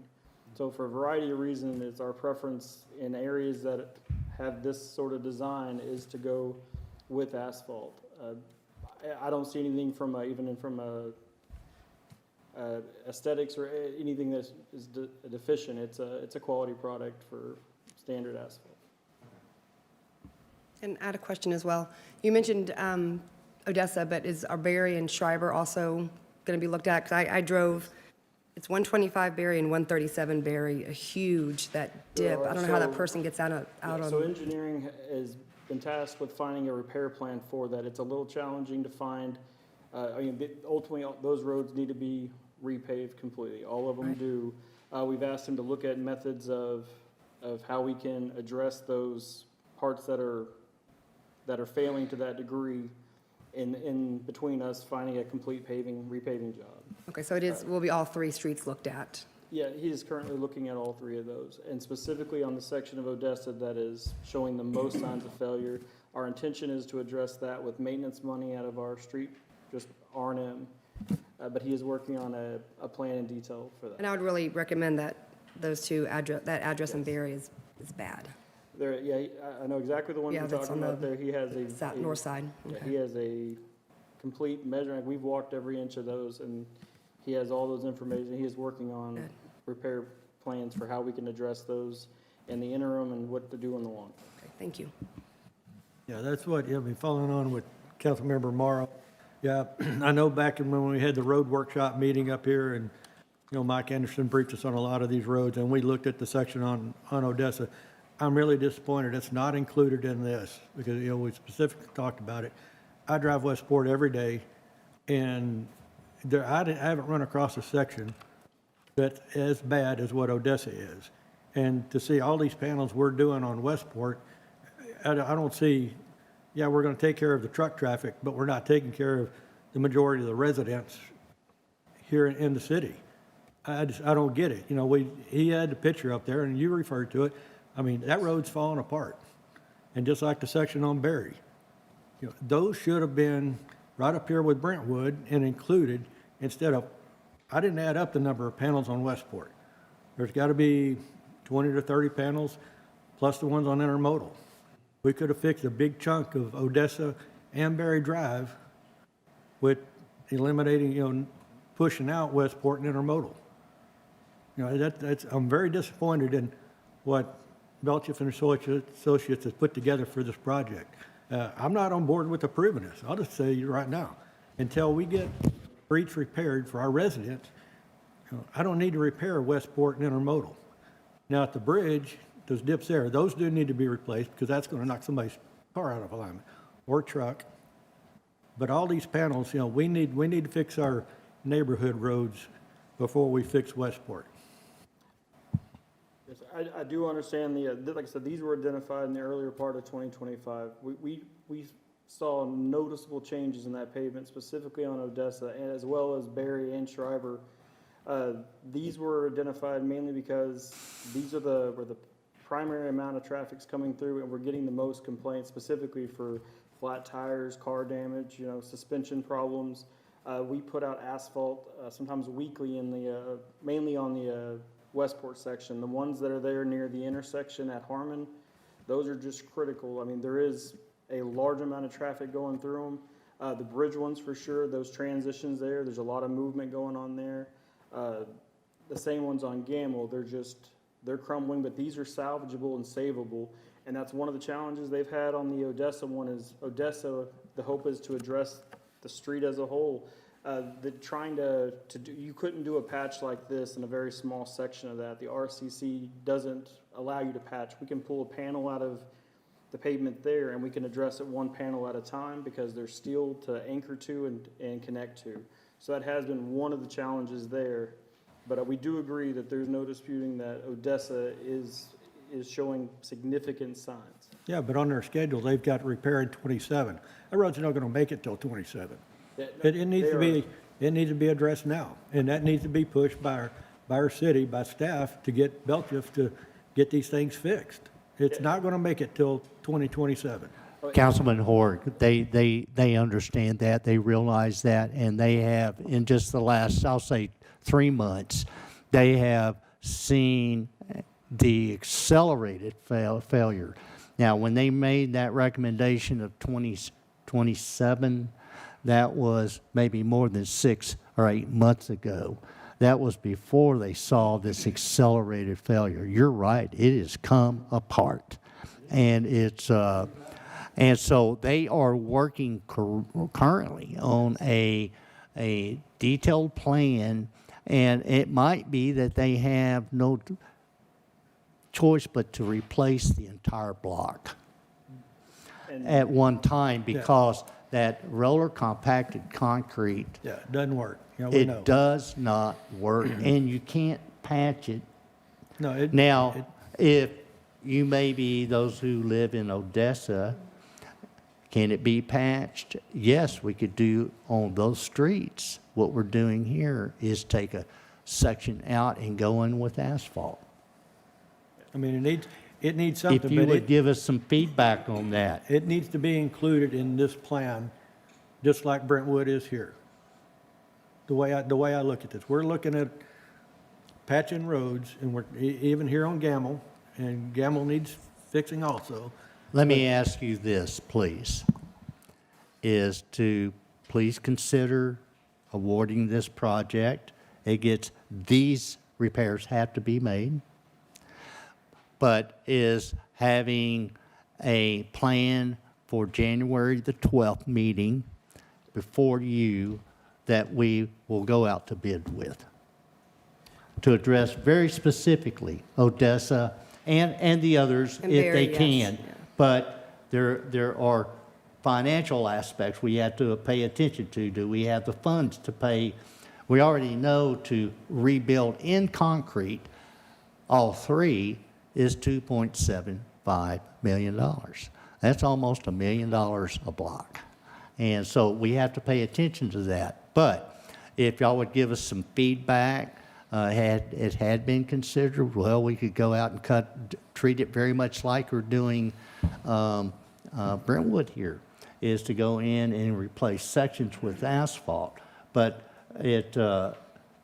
then the other aspect is, how do you go in and replace sections with concrete that has rebar in it and tie into something like that? So there are discontinuities in the material types and how to join those two types together. So if y'all will give me some feedback with regard to, there's three of you that live there, so you ought to have, input from your neighbors. What would you think about pulling a up some section of emails. asphalt? And then can I just add one thing? Because I spoke with Mike Anderson about this a couple months ago, and I think with this bid, we weren't able to find a legal way to expand the scope of the project to include Odessa and the other roads without potentially violating the public bid laws for the state. And so by the time that engineering and other city staff realized that those roads, Odessa and the other roads, needed to be replaced, we were already well into the process of this bid, and it was not something that could be added on without starting from scratch. And so in this case, if you were to disapprove this construction contract, we would have to start all over again, meaning that the pricing, even for these roads, may not be valid and it could go up. So that's, with that, that's also, it had been looked at, it had been worked towards, and the cost of trying to incorporate just Odessa by itself drove way beyond what our allowable limits was to, without going out to rebid. That was a big issue. So I would ask you to please consider approving this, and we will have you that repair plan on January 12th. Yeah, I mean, I know from our residents, yeah, I mean, we need to see a repair plan. We need something that shows it's active rather than a date of 2027. That's not acceptable, bottom Well, line. and that's exactly, that's exactly the plan. He is currently working on an immediate repair plan that is not a permanent solution, but it gets that passable and movable, and then he's gonna provide us with a further repair plan for how to move forward. But and just to be clear too, like these things identified, these sites here, staff identified, I personally identified all the ones in here early in 2025, and these are a direct result from our observation, and as well as just, we get weekly calls. I mean, every week we get every site in here is an ongoing complaint from both residents and just motorists passing through. So it's no short side from our engineering. Like I said, we've tried hard to get that repair in Odessa into this contract, but just the traffic control and the mobilization ate up any of that contingency. So we could do more with the mobilization that they're already here, and that's the only reason we expanded some of the parts on Brentwood. And believe it or not, the Brentwood section there is honestly worse than the Odessa section. There's less people on it. Yeah, I drive around Brentwood to see That it. one, and that's why this wasn't in this plan. We didn't intend to have any of those in this plan. But Odessa's not, I mean, we're almost even keel with some of this in Brentwood. Absolutely. And the section on Berry is gaining ground. And by the time we go through the winter time, you've been in public works long enough. We're gonna get into the rain and we're gonna get into freezing and it's just gonna deteriorate faster. So by the time we get to spring, it's gonna be worse. That's just a given with these roads. So I just want some guarantee that I can tell our residents that it's on the map and not just, we're just kicking it down the road tonight. It's on the map, and you'll have something presented to you January 12th. Thank you very much. Mr. Tucker, as a resident in this neighborhood, I live on Berry, and I think the other two live on Odessa. I don't think that we need to put asphalt down as a patch and then come in a couple months later, a year later, and rip it up and then put in concrete. I think it would be good to have that, but I think that's just a waste of money. On Brentwood, if you're going to take it out, you're going to put it all in asphalt. That makes sense. But I think it's going to be a waste of money to do that same thing in Haslet Park. So I'm against that. And I had a question about Brentwood. Wasn't one of the concerns water, the water, the drainage? So is that being addressed as well with these new roads going in, or is that This right here is strictly repair. strictly repair? Yeah, so as the mayor said before, complete reconstruction of that neighborhood happens, drainage is The drainage will intended to be next, okay. addressed to the whole neighborhood. But as Councilmember Horrick said, we really can't wait on some of these sections. Unfortunately, we are going to have to make repairs and then come back in certain parts and re-repair. Councilmember Gilbert, as you mentioned on that, chances are there will have to be some sort of repair made because to do those whole roads, they have to be reprofiled. So they will need to reset the height of the road, the grade, match all driveways, things like that. So I think you will have to at some point have some intermediate repair, and concrete again is hard to make just free floating sections. So unless you do a significant section, and like I said, in the coming meeting, as the mayor said, the engineer could probably explain the differences here of how costly it is to try to address it and pieces like that, specifically with concrete, to do a small section, then another small section. The cost of those are much higher. The bigger the pieces you do, the better the pricing would be, but we also can't wait really any longer to make the repairs for the bad sections like on Odessa, and there's several smaller sections on the other two roads, but those roads are not far behind. So as the mayor said, January 4th, we'll have you a full plan to look at, and we'll be ready for direction of how you want to move forward on those. Very good. So council, looking at this, if I can bring you back to the Fund 20 road improvements, is awarding this contract. Mayor Halsey, I had a question on Exhibit A. In the recommendation, it says that the bid is for $496,885, but a 25%, is that a contingency of the bid? Yes. Or is the 124 part of the 496 or in addition to? It's in addition to. So is that, that's over the 50,000 for the mayor to approve. 25% increase that we can extend this contract up to. And normally we would ask for just a contingency for as naturally you find that a section is bigger or the subgrade's worse. What we're telling you we're planning to spend it in Brentwood, and that's as much as we could expand it to. If we could have expanded it more, we would have included the section in Odessa. But can that be brought to any change orders or additional pavement repairs be brought to council? Not in this contract. Like basically that's the maximum we can do with this bid and this contract. Otherwise, we would have to go back out for bid, start over, and like I said, so this is really a standalone project for these items. Did that answer your question? I guess I'm just confused why it wouldn't come back to council if there's. You're approving it tonight. You're already approving the contingency tonight. Okay, of the 124. And one of the reasons is we meet twice a month.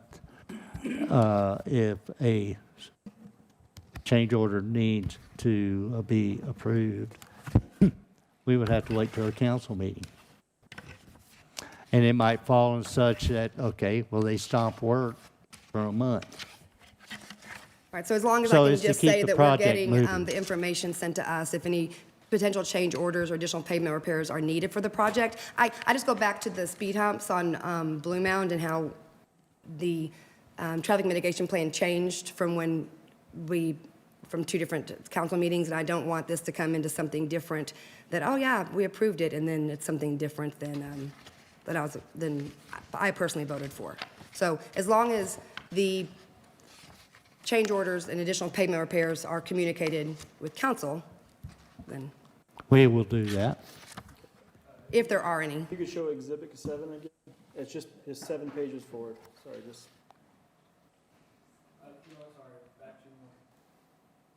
One more. There we go.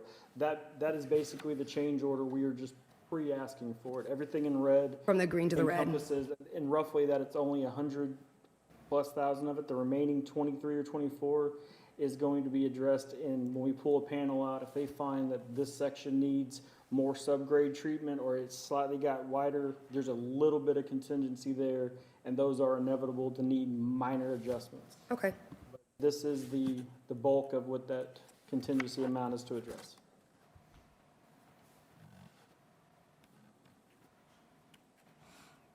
All right, council. May I have a motion? Sir, we do have one comment that was received, and we will also need to untable. Say that this. again. We do have one comment that was emailed, and then we will also need to untable this item as well. Oh, this was tabled? Yes, it was. All from the right, last then. meeting. But also, you say you have an email An comment. email was received, yes. And what about it? It- What is it? Is that a request to be read at Yes, this it is. meeting? Yes, about this item. Okay, so then please, please read the email.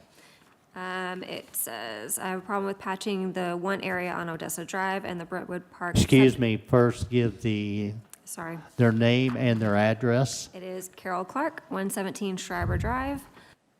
I have a problem with patching the one area on Odessa Drive and the Brentwood Park subdivision roads. First of all, the beginning sections in Haslet Park, Berry, Odessa, and Schreiber have all failed. Each street has huge problem areas. Secondly, it was stated during the meeting that the Brentwood failure is due to a water issue, and that wasn't being addressed with this temporary fix. None of the issues causing these failures are being addressed, and this, to me, is extremely bothersome. The focus is only on a quick patch, which is expensive and useless, as it's probably only going to fail again. If I were voting, I'd vote no on this agenda item. My suggestion is to pick the worst of the worst area and do the job correctly, then proceed on to the next worst of the worst area and so forth. Spend the money once and do it right the first time around. Very good, thank you. Are there any other comments on this item anywhere? Okay, very good, thank you. All right, so we need a motion to bring this back to the floor. I'll make a motion to untable this item. Okay, motion is made to untable, bring back this item to the floor. Is there a second? Yes, Mayor, I'll second that. There is a second. All in favor? It's unanimous. Thank you. All right, may we have a motion? Yes. Mayor Halsey, I make a motion to award a contract for Fund 20 road improvements for the amount of $699,606.44 to come from the transportation sales tax budget. A motion and it being awarded to whom? To, who was it? Tejas Cutters LLC. Motion is made to award this contract to Tejas Cutter LLC in the amount of $606.44. Is there a second? Can you add to be taken from the transportation sales tax, please? Oh, absolutely. And to be taken from funded from the Fund 20 Transportation Sales Tax line item. Thank you. Is there a second? Mayor Halsey, I'll second. There is a second. All in favor? It's unanimous. Thank you, council. At this point, let's take a 5-minute break, please. So I recess the open meeting at 8:44. We'll reconvene at 8:49.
So they just awarded the contract $699. Shouldn't have been the $621. I had an interview with a company 2 Wednesdays ago, almost 2 weeks ago. Because this isn't And then I had a second interview with the same company this morning. So hopefully I'll hear something before Christmas. Because they said if I get hired, and they said probably the first year, so trying to get you hired, trying to start it up for, around Christmas time, go out of town, so it'll probably be like right the first of the year, so it's been 2 months. This is going to the personal rewarding. This is going. I've had 2 interviews. Both of them were really well. Here is going to. Thank you. Because I mean, we did approve it.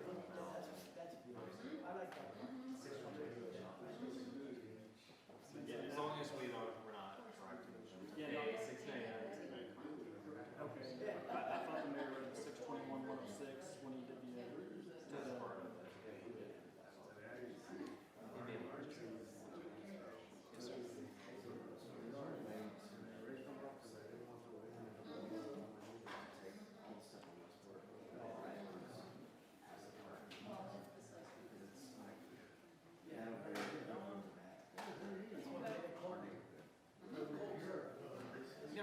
Yeah, and so Mike and I talked about it for a while, and unfortunately, the way that the project was bid out was for specific streets, for certain, the specifics didn't allow for us to expand the scope to include additional roadways.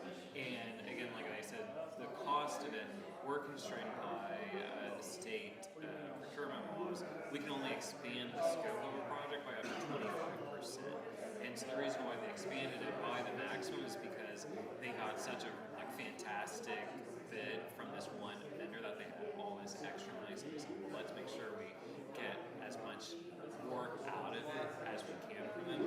But unfortunately, it wasn't something that we would be able to move to a different street, because then that, I was just deeply uncomfortable with that, because you really do need to have like separate bids for a whole new project. And so if we're in, say, well, this is what we're accepting bids for, and then we end up kind of changing the scope of the project so much that, well, actually, we're going to be doing this instead, that kind of runs counter to what the purpose of that public bid was required. So I kind of made the decision that we can't do it. And so I said, but there's something stopping us, and it sounds like what we're going to do from, as soon as we award this bid, we go out and start a whole new bid process. And I know that delays the project, 6 months, 9 months, however long it takes, but better to do it the right way than to do it the wrong way and bite us. It's frustrating. Westport Parkway and Lowell and not fix it. They very much say. Yeah, neighborhood roads. And I don't know what the process was about how they identified the roads, but I know that it was something that occurred prior to the meeting in which, like, the council was like, we have to fix those specific roads. And so the ball had already been rolling, and it was just too far along the process for us to be able to fix it.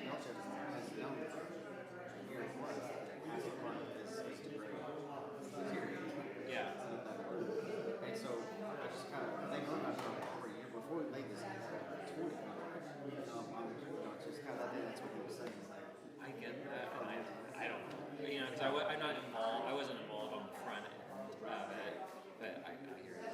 I get that. Unfortunately, yeah, it is.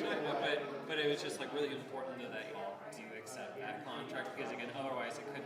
If you see all the other bids, they were 50% higher. And so it's just like, I know we said, well, let's get this done, and then we can come back, and hopefully this vendor will still be having these great rates, and we can get the rest of the roads done. So that's $699 or $600,000. Is that just for Franklin, or is that everything? $699 was inclusive of all of the scope of work for the project.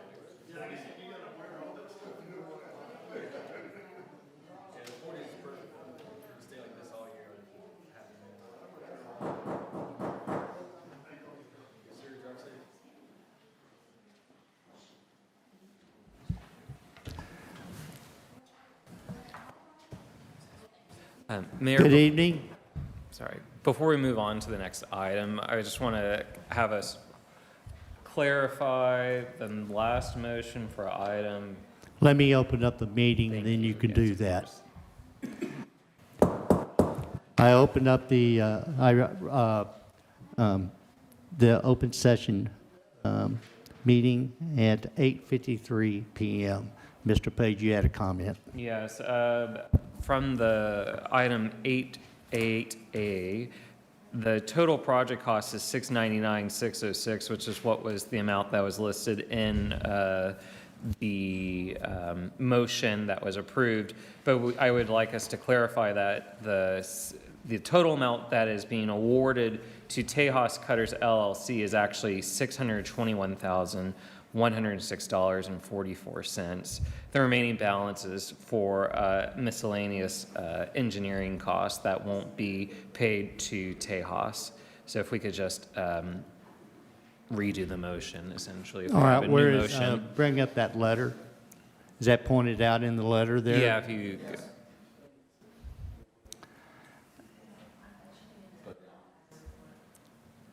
So I'll need to make the motion No, go back to the letter. and only mention the 621. There. one more page, Yeah, yeah, one- 621,106.44 needs to be awarded to Tejas. All right, Cutters so LLC. if we would go And then back what's to the item 78,500? 4B, or not 4B, but 8A, and if you would, actually, there's an issue about taking the same agenda item twice in the same meeting. Nonetheless, This is just a clarification. We are not revoting or any, it's just to clarify the motion. And I guess we would be revoting on it, but the idea is not to change anyone's vote, but just to make sure that the motion is clear for when we're funding the project. so I'd like to make a or not a stipulation, but a clarification as chair, is that the motion to approve $699, $606 and 44 cents for this project is delineated in that the total construction contract funding request is, and the award is $621,106 and 44 cents. And there are miscellaneous costs with regard to this in the amount of $78,500, which brings to the total of $699, $606 and 44 cents as stipulated in the motion. That should clarify. So Tejas Cutters is getting the 621,106. Who's getting the 78,500? Or where's that money? The remaining funds, that's a 78,500, and 40,000 of that is geotechnical and material testing. So that's any kind of proctors or any kind of soil sample that has to be Okay. done for the construction of it. The other 38.5 is engineering costs. Okay, okay.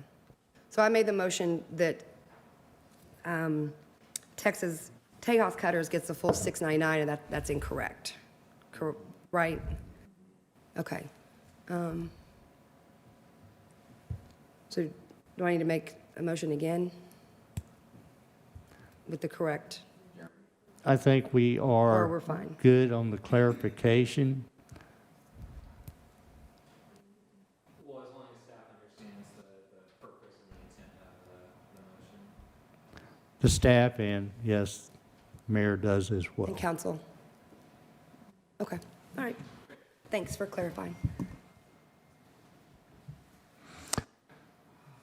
All right, item 8B, discuss, consider, and act to approve a project of the Haslet Community and Economic Development Corporation, B, a CEDC board for the replacement of older playground equipment and playground surfacing at Community Park and Nance Field. Please, Mayor Holsey. Mr. Swanky.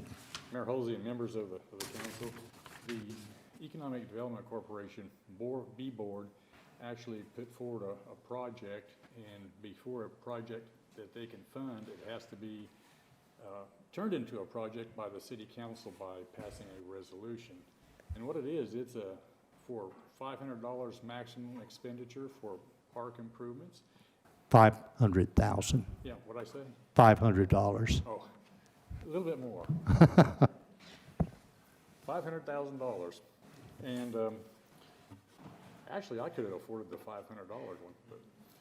But anyway, they want to do that. And at a recent TML conference, I gathered a lot of information from all the vendors for potential people who could do parks and facilities, as well as surfacing, and also a member of the EDC board was there also and did the same thing. I provided mine to the city for them to pass on to the Parks Board. And this is a project that would really need to be worked through the Parks Board, just exactly what is needed. And one of the main things they want to do is replace the equipment that's getting older, plus a better fall zone area like we have in Gamil Park. Having said that, I'll answer any questions you might have. So what is presented to you here is the resolution, and you would need to approve the resolution for HCEDC to fund $500,000 in this city project. I did have a question, because I wrote down, it says amend their budget. Is it authorize the expenditure, or why? I just don't understand how it works with amending the, do they have the budget? This was not in their budget. So we have to, Amend their budget. we amend their budget. We don't recommend to them to amend it. No, excuse me. The process is, one is, all right, this was not identified at their time of making their budget.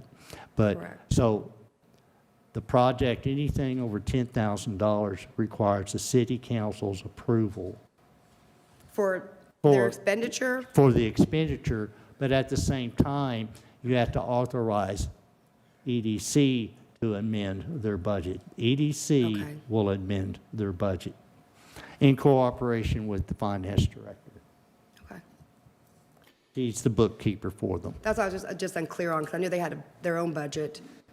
So we are, You just if we authorize choose it. to authorize it, then we're having them amend their budget to reflect the project. Yes. Okay. And I did listen to the Parks Board meeting, and I know that they created a subcommittee with Cindy Laird and Sarah Nembu, hopefully with the EDC member as well, to get together and do this. So that was exciting. Yeah, and one more step they'll have to go through after the council passes this. We'll have to publish it in the paper, and then there's a 60-day waiting period before they have a public hearing, before it can actually be turned into a project that can be funded. And if 10% of the registered voters in a city oppose it, then it will go to a referendum vote. When you say referendum vote, that means May 2nd? Yeah, it'd have to be put on that calendar for Yep. that. That is if 10% of the registered voters. Right. So that's, do we know that number? How many people that is? 500, but also that wouldn't go in May, because that I believe deadline is already set for that election. I don't know when the next one would be, but I don't know if it'd be November, but, I doubt 500, just People. because, oh, he said registered voters. well, that's true, so it's gonna be less than that. Yeah, because there's 5,000 people, some of those are kids and, Good. whatever. They don't vote yet. Your kids don't vote? Not that I'm aware of. But I do not think it would go on May. In looking with the election calendar that I don't know that I much don't think about. you'll get anybody to oppose this. So it would be, but it is just a matter of law that the public has the ability of 10% of the registered voters. Mayor Halsey? Yes. I'd like to make a motion, sir. Yes. I'd like to make a motion to approve a project of the Haslet Community and Economic Development Corporation B, HCEDC Board for the replacement of older playground equipment and playground resurfacing at Community Park in Mansfield, sir. Motion is made to approve the HCEDC board resolution and for the replacement of city playground development or city playground equipment and resurfacing. Is there a second? Do you need to list the price on there? Well, the resolution's in here, 500,000. I second that. There is a second. All in favor? It's unanimous. Thank you, council.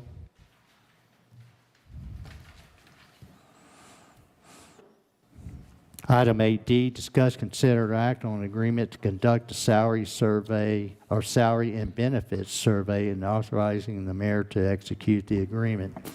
At the time that agenda item was placed. I think we skipped one, Mayor. I think. Oh, did I? I think. 8C, I'm sorry.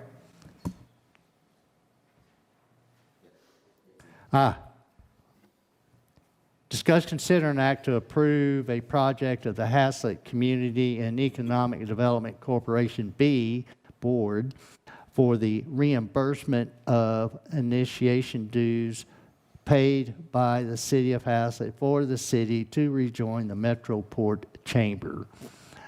And Mr. Swanky. Mayor Halsey, members of the council, this is an organization that the council adopted to join back, and there was a $20,000 fee. And what this resolution is going to do is take money from the HCEDC B board and put it back into the city's coffers and replenish that $20,000. And so it's the same kind of a setup where they have to go through this process, and you have to identify it as a project and approve it, and approve their budget amendment that they would make for $20,000. And also it would have to go to the public hearing after 60 days, and in case somebody, 10% of the registered voters would act against it.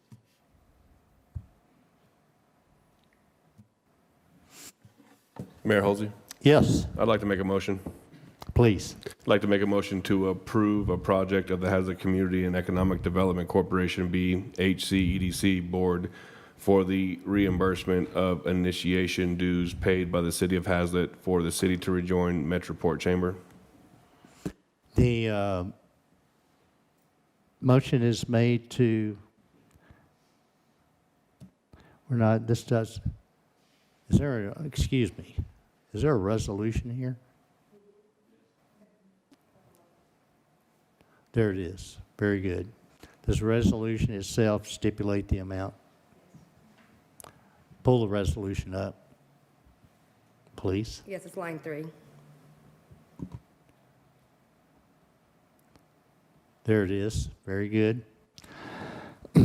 So a motion is made to approve the resolution provided by the Haslet Community and Economic Development Corporation B Board for the reimbursement of the initiation dues paid by the City of Haslet for the city to rejoin the Metroport Chamber. Is there a second? I'll second. There is a second. All in favor? It's unanimous. Thank you, council. Now we'll go to D. Discuss, consider, and act on an agreement to conduct a salary and benefits survey and authorizing the mayor to execute the agreement. At the time we posted this, we fully expected that we did not have in hand, but it expected to have a contract. It was not available. But we do have a presentation here that Crystal would like to provide, our HR. Good evening. No actual presentation tonight, just a quick overview. So as the mayor stated, we did anticipate having an actual agreement tonight. It was going to be with Public Sector Personnel Consultants, which is actually the vendor that did the survey in 2016. However, we did have a meeting with them to narrow the scope, and that unfortunately delayed the receipt of their revised proposal. Just a quick overview, the revised scope will focus on a salary and benefit survey of comparator cities, as well as providing a pay plan to the city to implement. From an HR standpoint, a true salary survey typically includes the creation or revision of a pay plan, which is absolutely needed here. Not only will it provide structure, but it will also promote internal equity, allow for true data-driven compensation decisions and budgeting, as well as provide transparency. There is a list of comparator cities, as you'll see on the agenda item report, and we will have the agreement at the January 12th meeting. Are there any questions? There is nothing to approve on this item. This is to update you to the Thank you. There's nothing to approve on this item. This is just an update and to inform you that you will have the contract for your consideration on January 12th.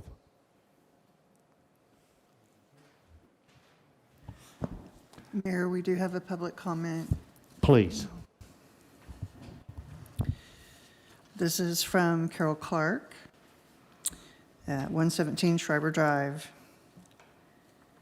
If I understand correctly, the professional City of Haslet employees researched, compiled, created, and presented this compensation study. This study included these professional employees contacting other representative city offices, example given Weatherford, to obtain their compensation information for comparison.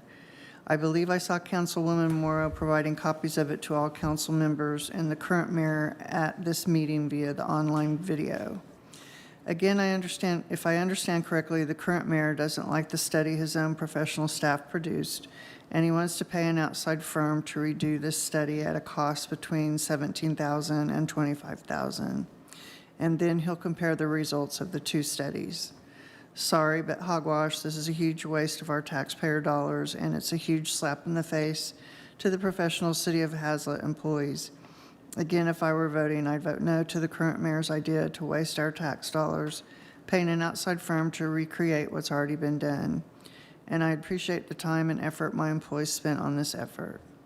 Thank you, Carol Clark, 117 Schreiber Drive. Very good. Are there any other comments? Okay, thank you. All right, again, there is nothing to approve here, just to keep you abreast.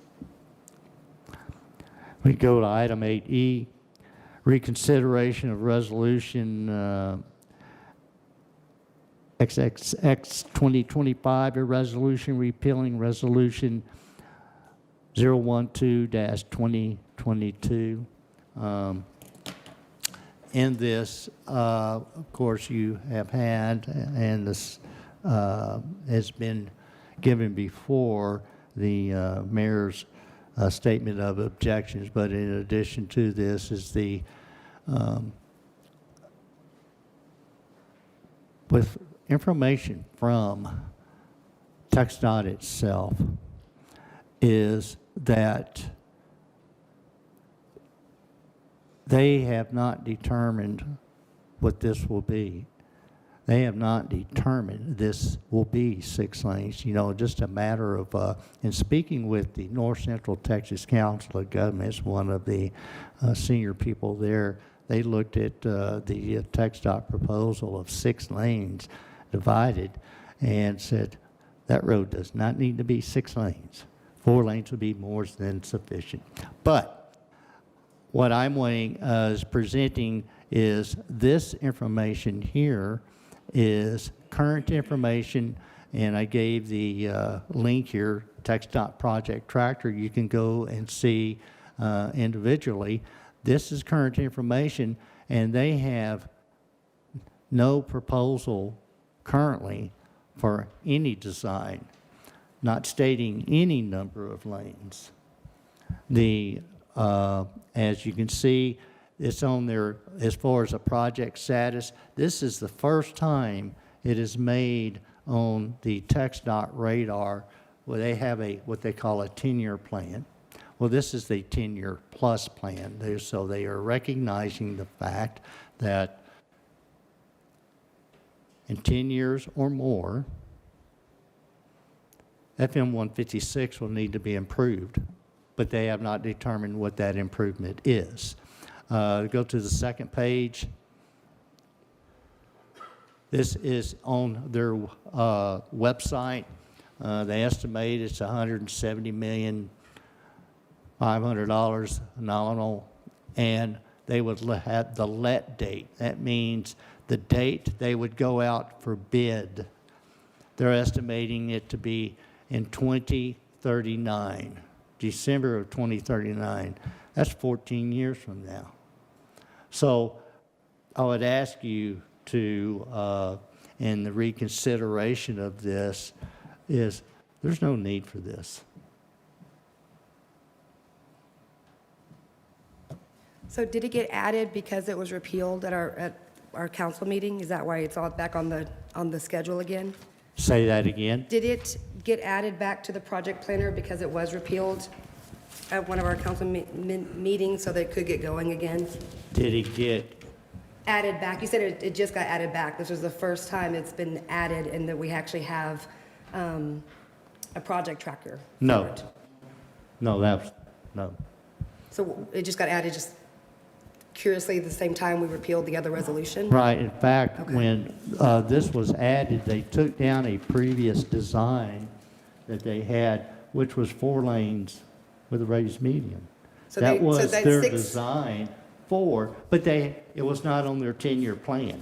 But now never it is. was. Now we're back on it. Right. Thank good. Okay, that's good news right there. Okay, good. Mayor Halsey, Yes.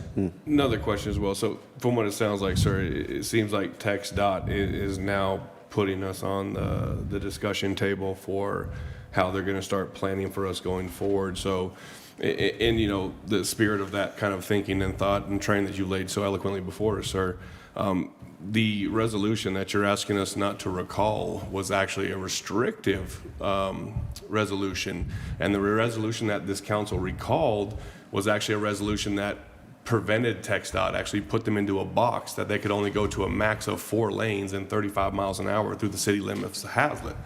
So if TxDOT is truly looking at this and is in an exploratory, you know, phase that we're in right now, why would we not remove a restrictive resolution that would prevent TxDOT from truly looking at the scope of the project and looking at every factor and asset and avenue that they could potentially pursue within this, you know, to actually make what's going to be best for not just the county, but for the city of Haslet. So for us to recognize your veto of the resolution that the council has already unanimously approved in regard to your argument tonight, which is TxDOT is looking to put us on a 10-plus year plan. So in regard to a 10-plus year plan, sir, in the aspect of the city and the citizens, wouldn't it be best suited for the citizens if we were an open book, an open table for TxDOT versus keeping a restrictive resolution such as 4 lanes and 35 miles an hour in play? Because then that kind of takes away the ability of TxDOT to,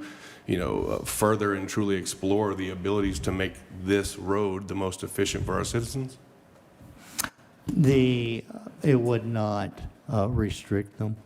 The TxDOT does have the ability to have a recommendation, and for the city's consideration, they have, but the citizens of Haslet, Texas, under the transportation code, has that right and responsibility to tell the State Transportation Commission through TxDOT, here is what this citizenry wants. And they did that in 21 with this resolution, you know, with the town hall meetings that I hosted, 2 of them, as well as the petitions that were taken, over 500 signed those petitions. And not only just residents, but people that travel regularly, FM 156. That is not putting them in a box. I've had multiple meetings with TxDOT over the years asking, and in fact, there's 6-lane divided schematic that they came out with. Their traffic count that was cited, the city traffic engineers, they verified that, and that traffic count only supported 4 lanes. So Mayor Halsey, So- go ahead. And speaking with the TxDOT leadership at that time, I asked them to provide the traffic count that supports 6 lanes. And that was over a year and a half ago, and they have not yet responded. I'm not dissing them, but the established need for 6 lanes is not there. Were they able to respond with with our resolution we had in place? Because we were only asking for a 4. Why would they respond to a 6? Say that again? You said they never responded about your concern of your question about the 6 lanes. And I said, were they able to, because the resolution was passed only allowing 4. So why would they respond with the 6? No, the resolution did not prevent them to presenting a traffic count that justifies their suggestion. See, when I talked with TxDOT, that was what they had said, is that this did keep them from moving forward with any type of design at all with 156, 4-lane, 5-lane, 6-lane, 20-lane, I don't know. So the fact that it's on the project tracker now gives me hope. I also, I guess, take So offense. I also, may I finish, please? I can tell you who at TxDOT I speak Mayor with. Halsey, may I please finish talking? I would like for you to mention who you're speaking Okay. to. Who are you speaking to? Well, did you have a question? Yes, who are you speaking to, sir? David Salas. Okay, John Corderay with TxDOT is who I spoke with. And QUORUM. My other question, and I don't know how to say this without sounding, I guess, defensive or aggressive, but I take offense that it says we're abandoning the voice of concern of the citizens. You're correct, 358 residents signed it, and that is currently, 13%, and that is a voice. But in my opinion, and I want to apologize for it, I can't always listen to the vocal minority. I have to listen to the other people as well that I hear from that weren't maybe in our town at this time to sign this. So that's just my opinion. I don't know if you've ever undertaken getting a petition of 500 people. It's not a vocal minority. I can guarantee you that. But the fact is, repealing this, not repealing this, keeps in place a resolution, the city council, citizens and the city council voted and documented. This is their desire. And it would be a great desire to have a boulevard design out there, run, at urban speeds, and the intent of, the expressed intent by TxDOT at that time to have 6 lanes, because prior to all the documentation of that, historically, it was 4 lanes. But their desire to go to 6 lanes was to be a relief for I-35. And I made the comment, well, you didn't build I-35 big enough. I mean, we still ended up with 2 public lanes. Maybe we should have had 3 public lanes, each direction, through this part of North Texas. But nonetheless, FM 156 is the single north-south road that our citizens have. It is the only one. It is a very intimidating road to get on. As the sheriff deputy has told me, it's intimidating even in a squad car. The citizens of Haslet, Texas have full right, of which they did, and the previous city council acknowledged that the citizens of Haslet, Texas, for their young drivers, the middle-aged drivers, the elderly drivers, can get on this roadway comfortably without a semi or, on their tail end. Or the high speed. If all of you, I know, have the experience of trying to get out of your subdivisions or whatever the case may be, it's a challenge. At 45 miles an hour, it may be posted 45. We know everybody obeys the speed limit. Mm-hmm. So this is making it it's a quality of life issue. It's a quality of life issue. So that's what I have to offer you. Mr. Mayor. Yes. In the resolution that the citizens voted on, or citizens took, in the resolution that was made, That was for a 4-lane undivided road, and TxDOT does not build undivided roads anymore. They only build 4-lane divided roads with a median in the middle. And that is one of the reasons why TxDOT came out with the 6-lane to try to help us, because we said in that resolution we will only want a 4-lane undivided, and TxDOT does not build undivided roads anymore. So now, repealing that and bringing this back, now we can have discussions and get something going. With the discussion that I had with Dylan with Manny Ramirez's office, he said that TxDOT, discussions they have had with TxDOT, they are excited about us trying to get an east and west Haslet Parkway with a bridge or no bridge, large bridge or small bridge, whatever, get that finished. And he said that the conversations they've had with TxDOT, they were excited about that, and they are going to push 156 north and south after Haslet Parkway, that east and west gets done. And so saying that it is on the 14-year plan is something different than I was told from their office. So they were told that they were excited about us getting our east and west done, and that 156 is going to be on the table sooner than later. So that's what I was told. Well, are you? I'm just saying that I was. I don't understand what you're saying. Are you saying that this information on this down here is incorrect? Being on the 10-year plus plan with going out to bid in 14 years from now? If you'll go to that link. I have never seen this, but I was just told by what I was told by their office. They've had multiple meetings with TxDOT. This would be the information that they've got. Or that they're privy to. But they said that once we get our east and west thoroughfare, and we get that done, traffic gets moving out of our town, that they want to start 156. They want to start talking about that. Sure. And I don't think it's going to take 14 years to get Haslet Parkway and that done, because with this new big bridge, part of that grant, we have to start construction in 3 years. Right. And so that bridge has to get going on a very fast pace to get that done, or we don't get the grant. So we have to get that started in 3 years. So once that is going, our county commissioner's office said that with their conversations with TxDOT, they want to start discussions on 156 and get that going.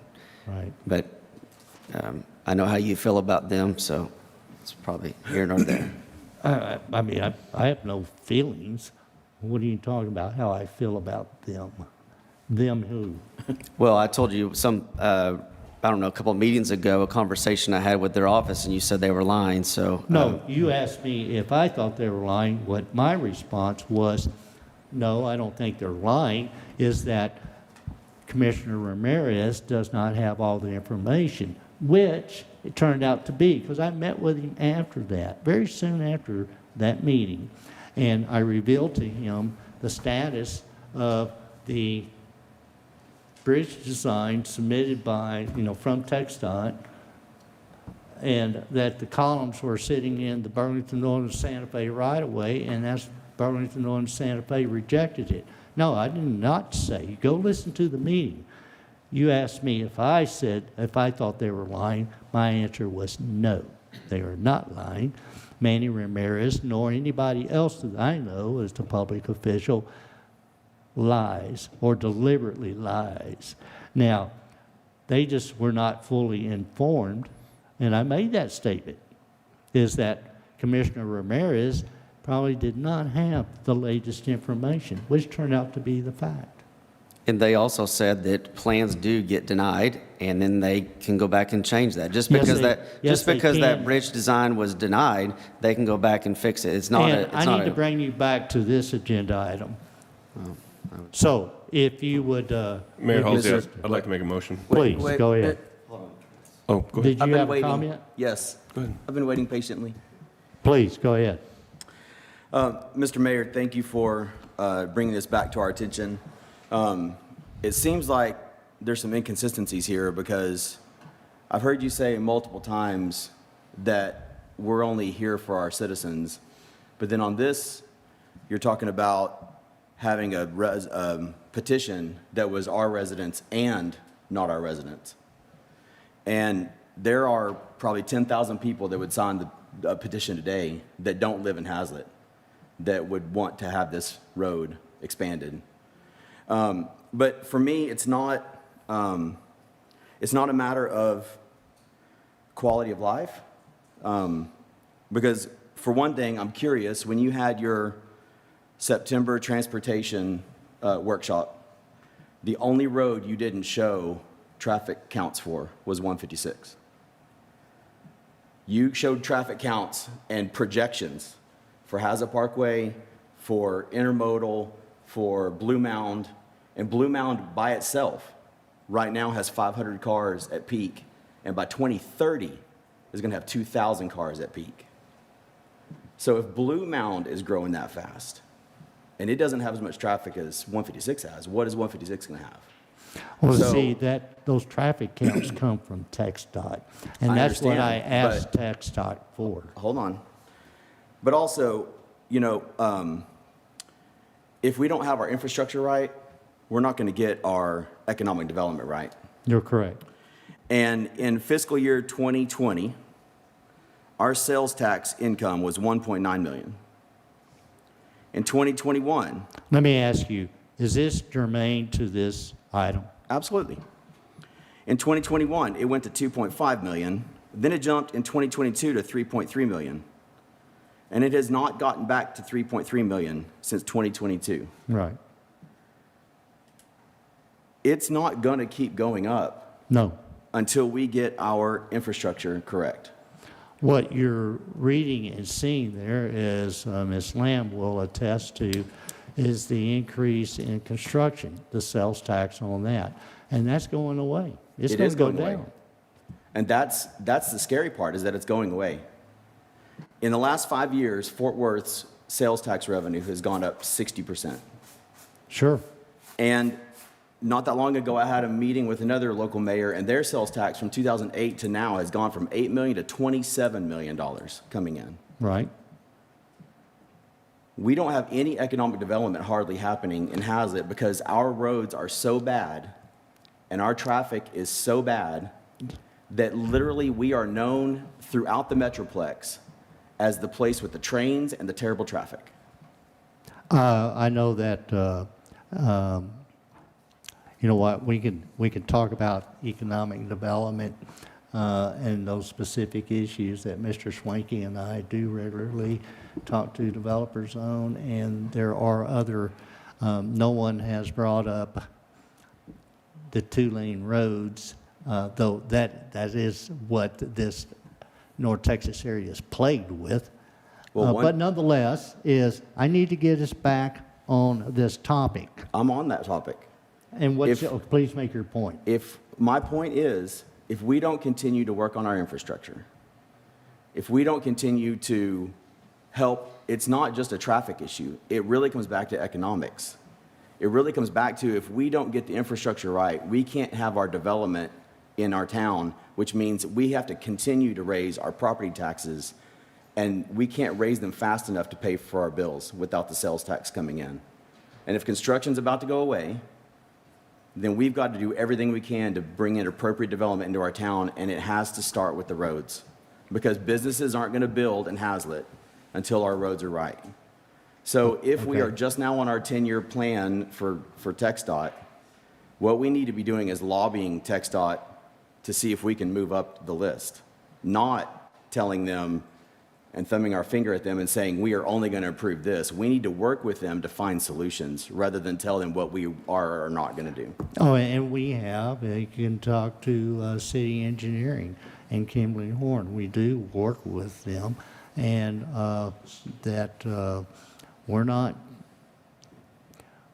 we do have an open mind. We can put out there, here's what we desire.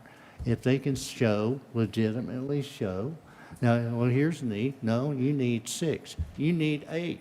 Whatever the case may be, please show it. And it's all numbers.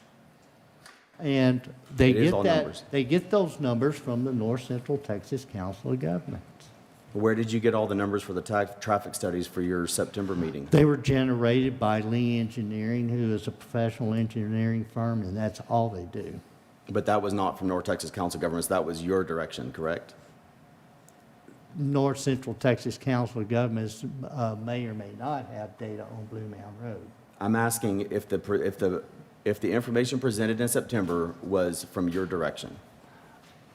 Yes, I asked them to perform the study. What the number is not up to me. But I go back to, why was every road talked about except 156? Because every road that was talked about is under our jurisdiction. FM 156 is not. We don't pay to have 156 repaired. The state does. It's under the jurisdiction of TxDOT, but with regard to the transportation code, the municipality has the right to say, here's what we want. Under the transportation code, TxDOT has to submit their design to this city council and governing body to be approved. Just as they had to submit to BNSF, here's the bridge we want to build.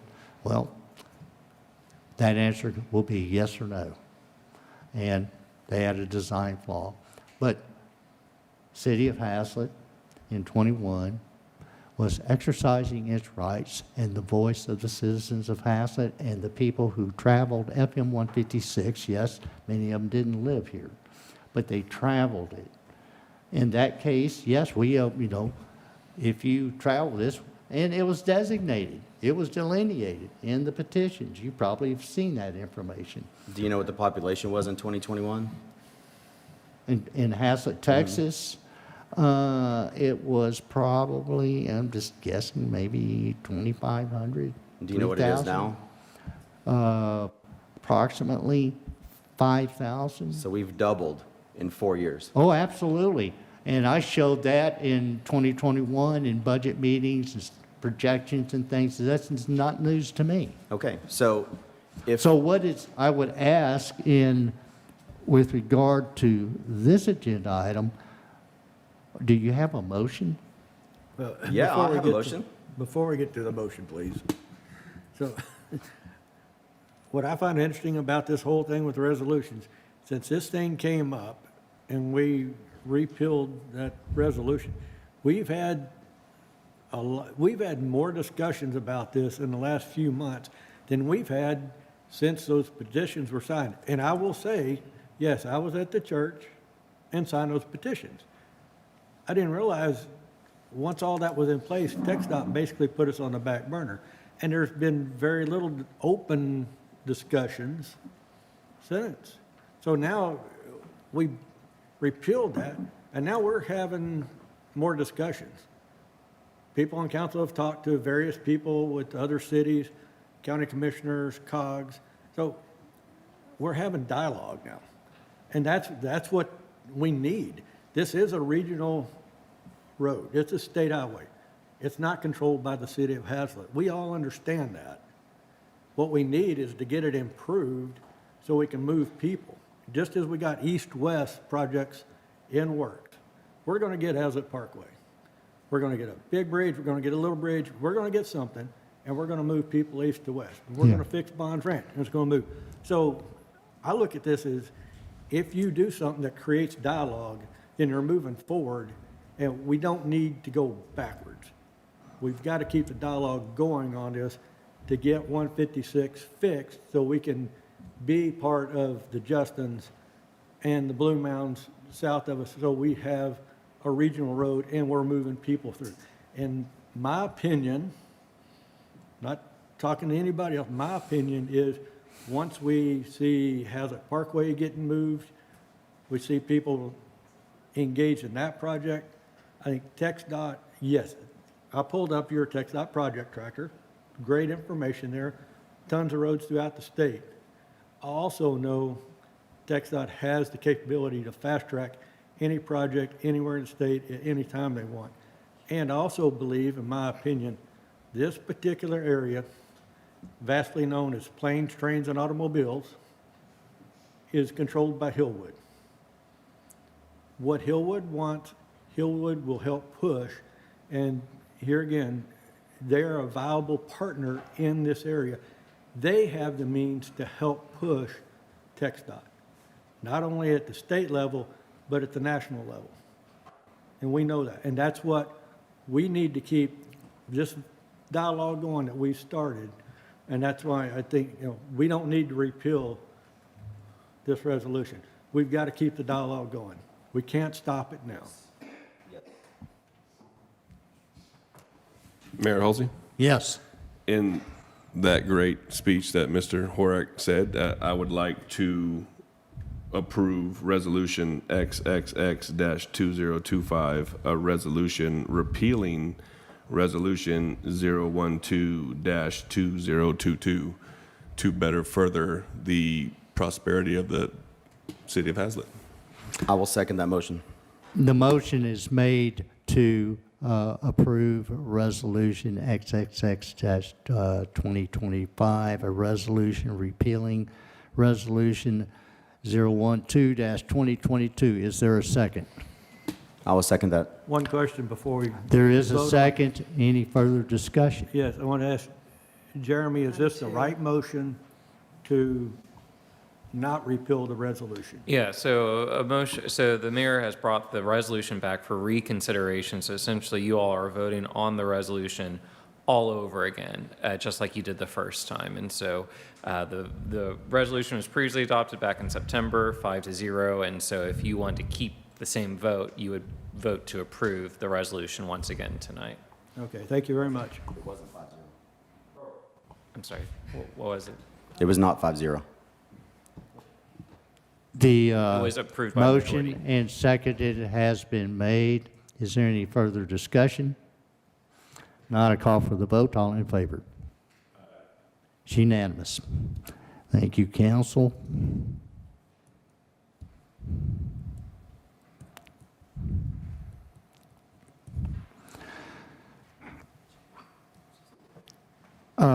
Item 8F, discuss, consider, and act on the establishment of a City of Haslet council member / Metroport Chamber liaison's position. Mr. Gilbert, you requested this, so please explain. I think with us joining the Metroport Chamber of Commerce and us having two great meetings, we had one last week, and then one back in August. And it's been great seeing people there and meeting more people at the chamber. And I believe that we need to have somebody, city council member, to be a liaison, to be able to talk with them and bring stuff back to the council or bring back. And so kind of person that can talk to the head person of the chamber and kind of get events and kind of talk one-on-one with that person and kind of be our voice to the chamber. They don't like the mayor. I mean, right, currently that's the mayor. And also, I'd like to mention, as far as the staff person, Mr. Schwanke is the staff person because part of his title is the Economic Development Coordinator.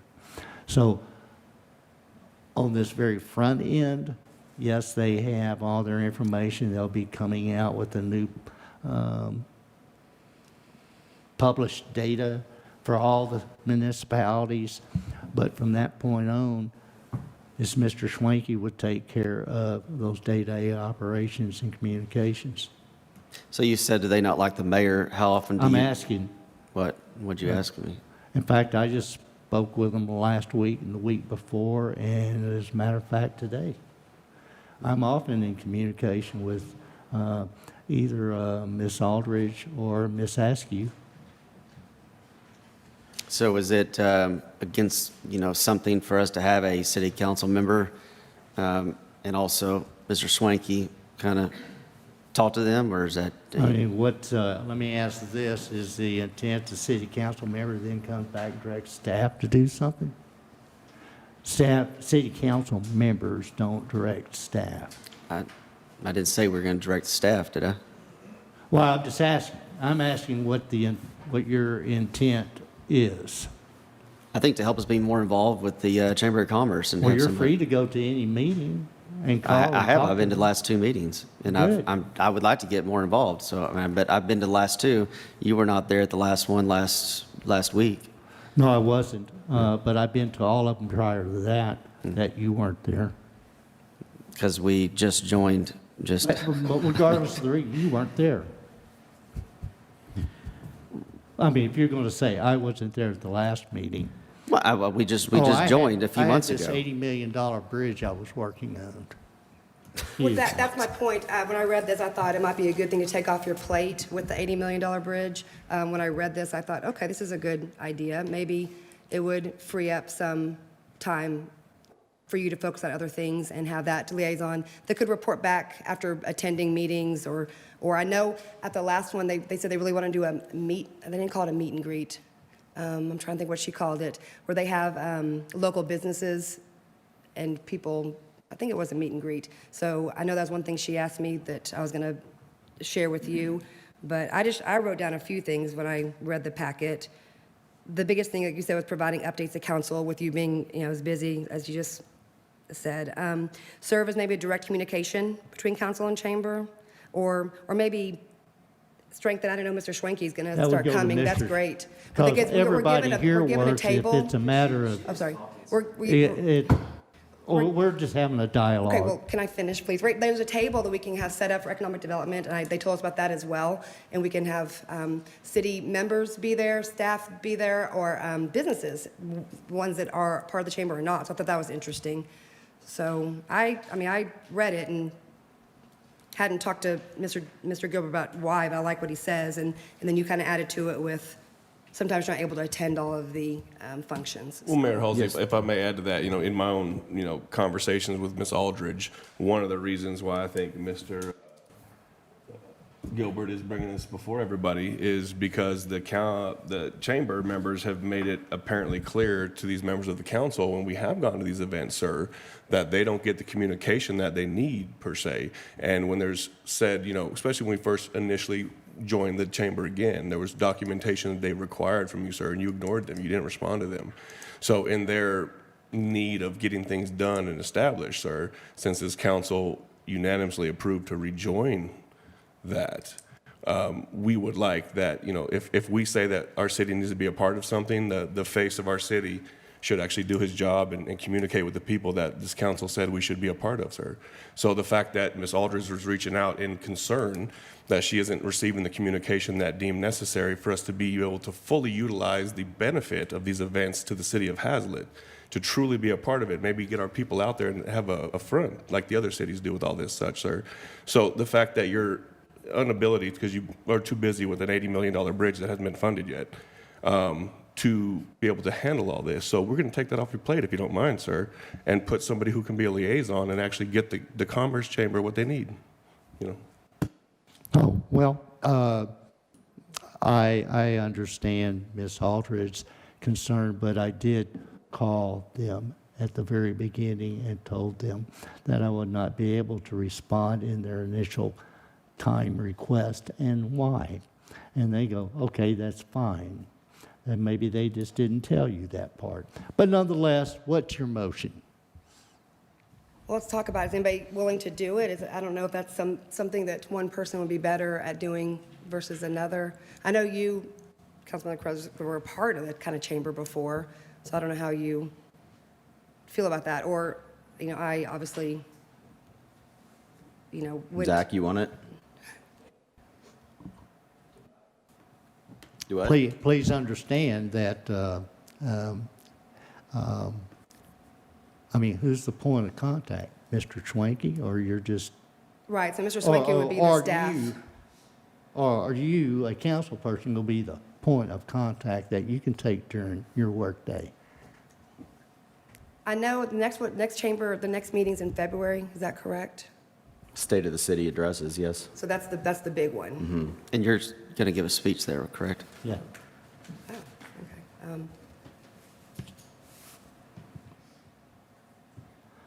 okay. I can do it if there's no one else that wants to do it, just to be a liaison, and I can, obviously, Mr. Schwenke and I.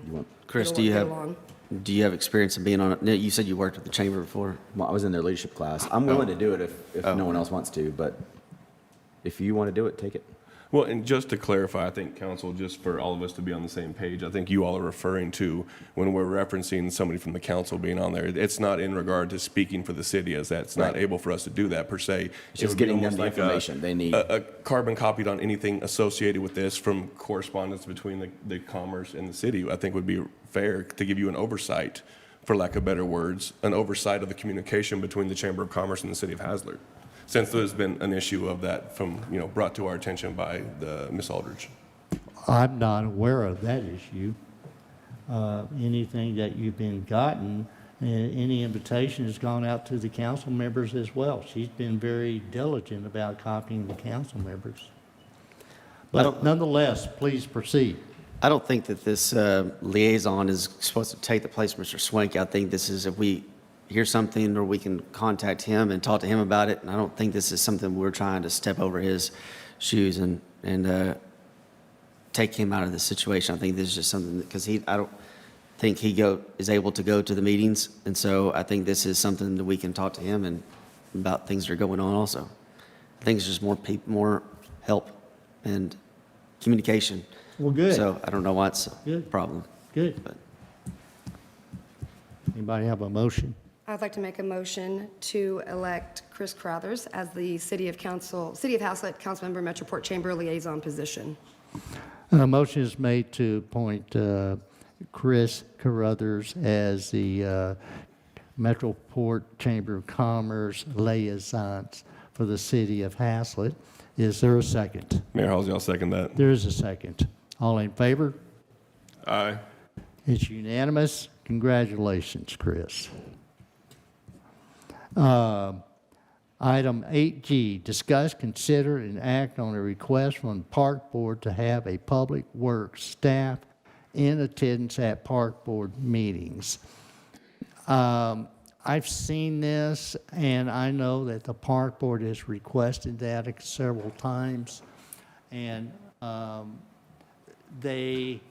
in times past, yes, they always had, when we were a town of 1,200, maybe even up to 2,000, have had a public works person there.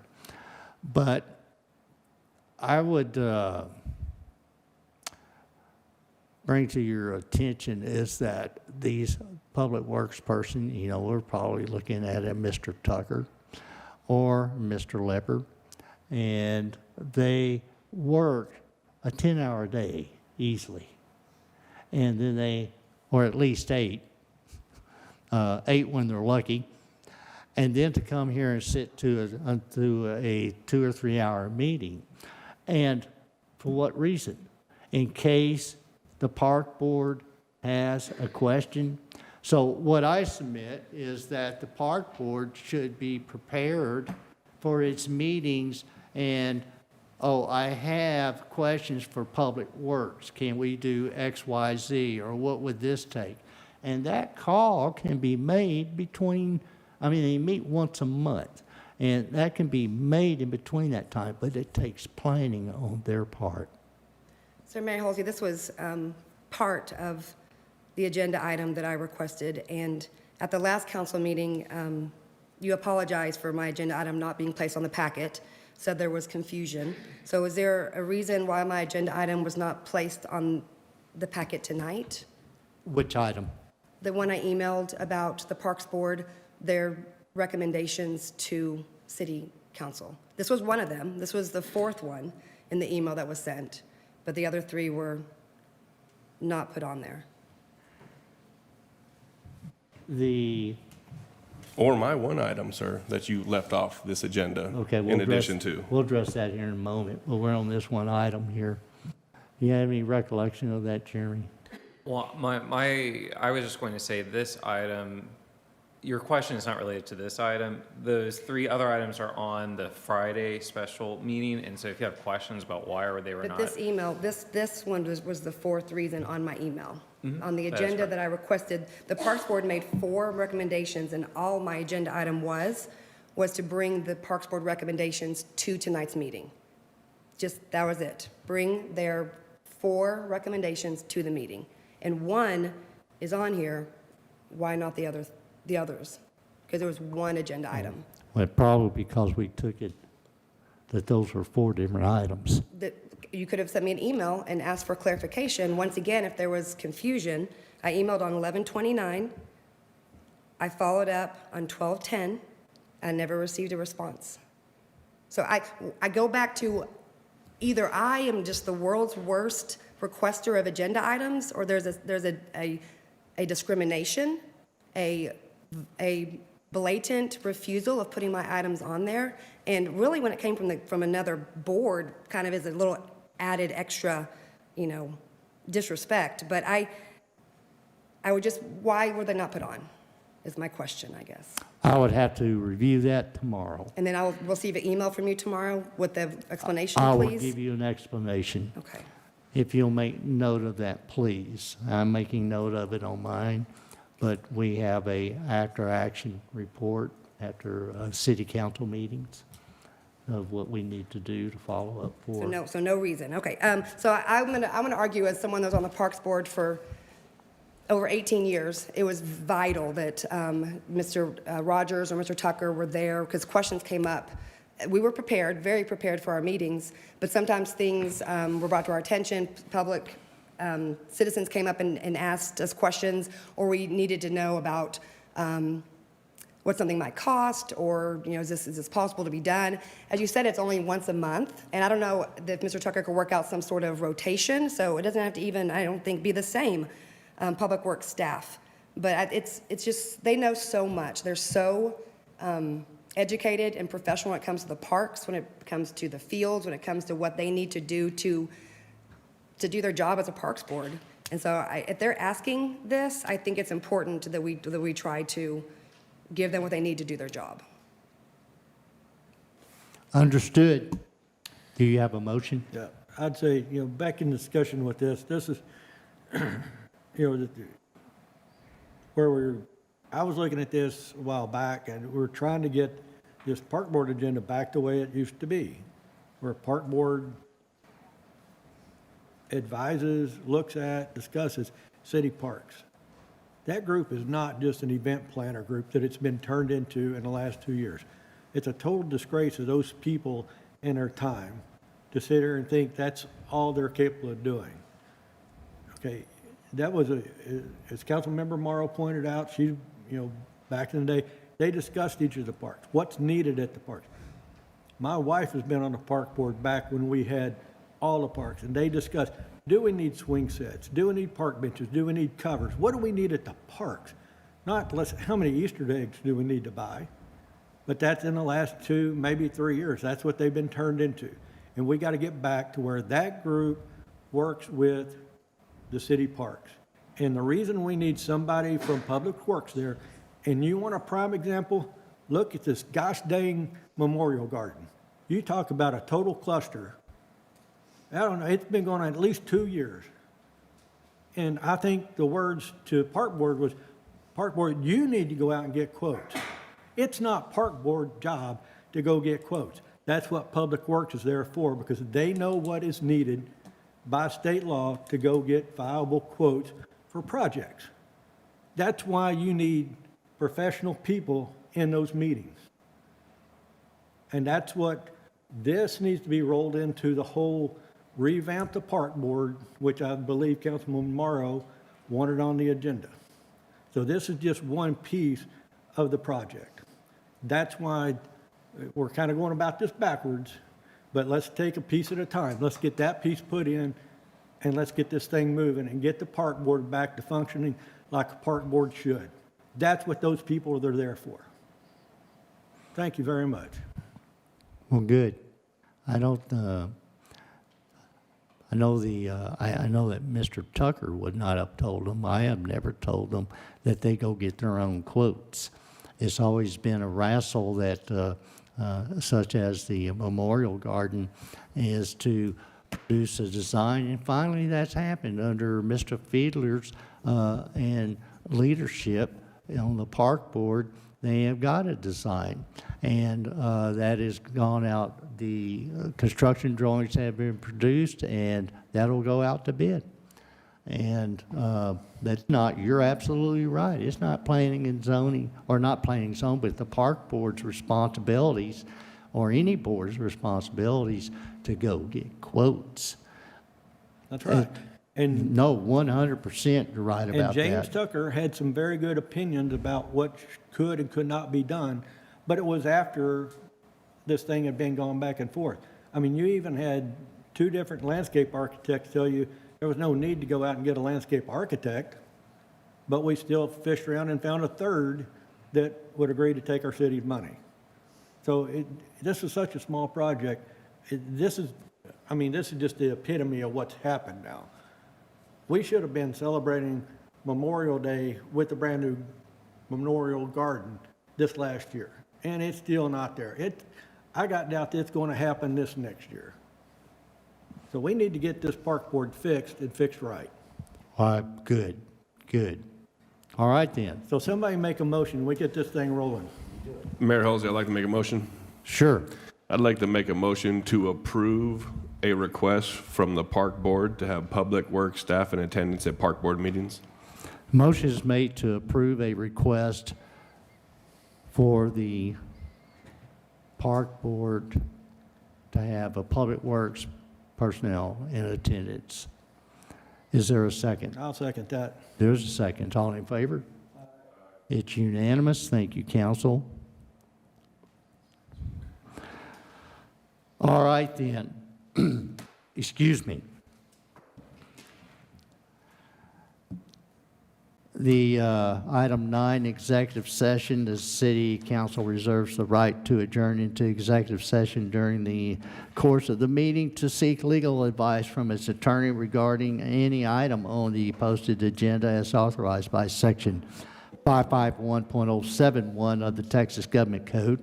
Additionally, pursuant to the provision of Chapter 551 of the Texas Government Code, City Council may adjourn into executive sessions in accordance with the authority contained in Section 551074, and this will be to discuss candidates for the city administrator position.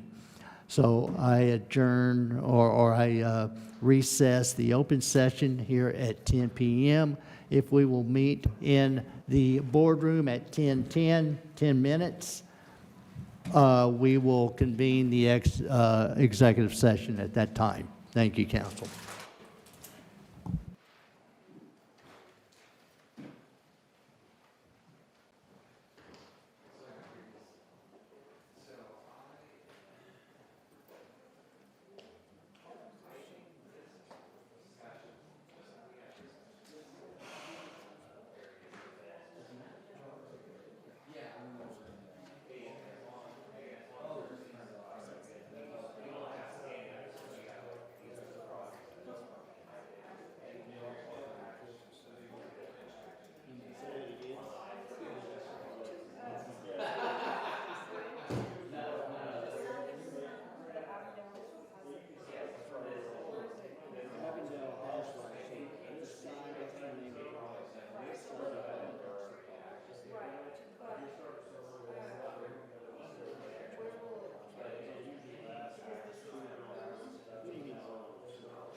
Good evening, and we are back. I will call the open session back in order at 10:43 p.m. All the council are present. There is no item, there's no resulting action off from the executive session. Future agenda items. I do know one of the things we'll be bringing to you on June 12th, or excuse me, January 12th, 2026, is a resolution in support of this bridge, and they'll be included in the application to the state. And I know that we have a running list of agenda items, and there are probably about 20 items on there that I'll make note that our known future agenda items get published on here, always. And there's, like I said, there's probably about 20 right now. And it includes projects, it includes ordinances, changes, et cetera, et cetera, et cetera. But we could, probably a good idea that we send those out to the council so they know what's coming up for the 12th. Any adds to that? If not, then we'll, item 12, I call this meeting adjourned at 10:44 p.m. This conference is no longer being recorded.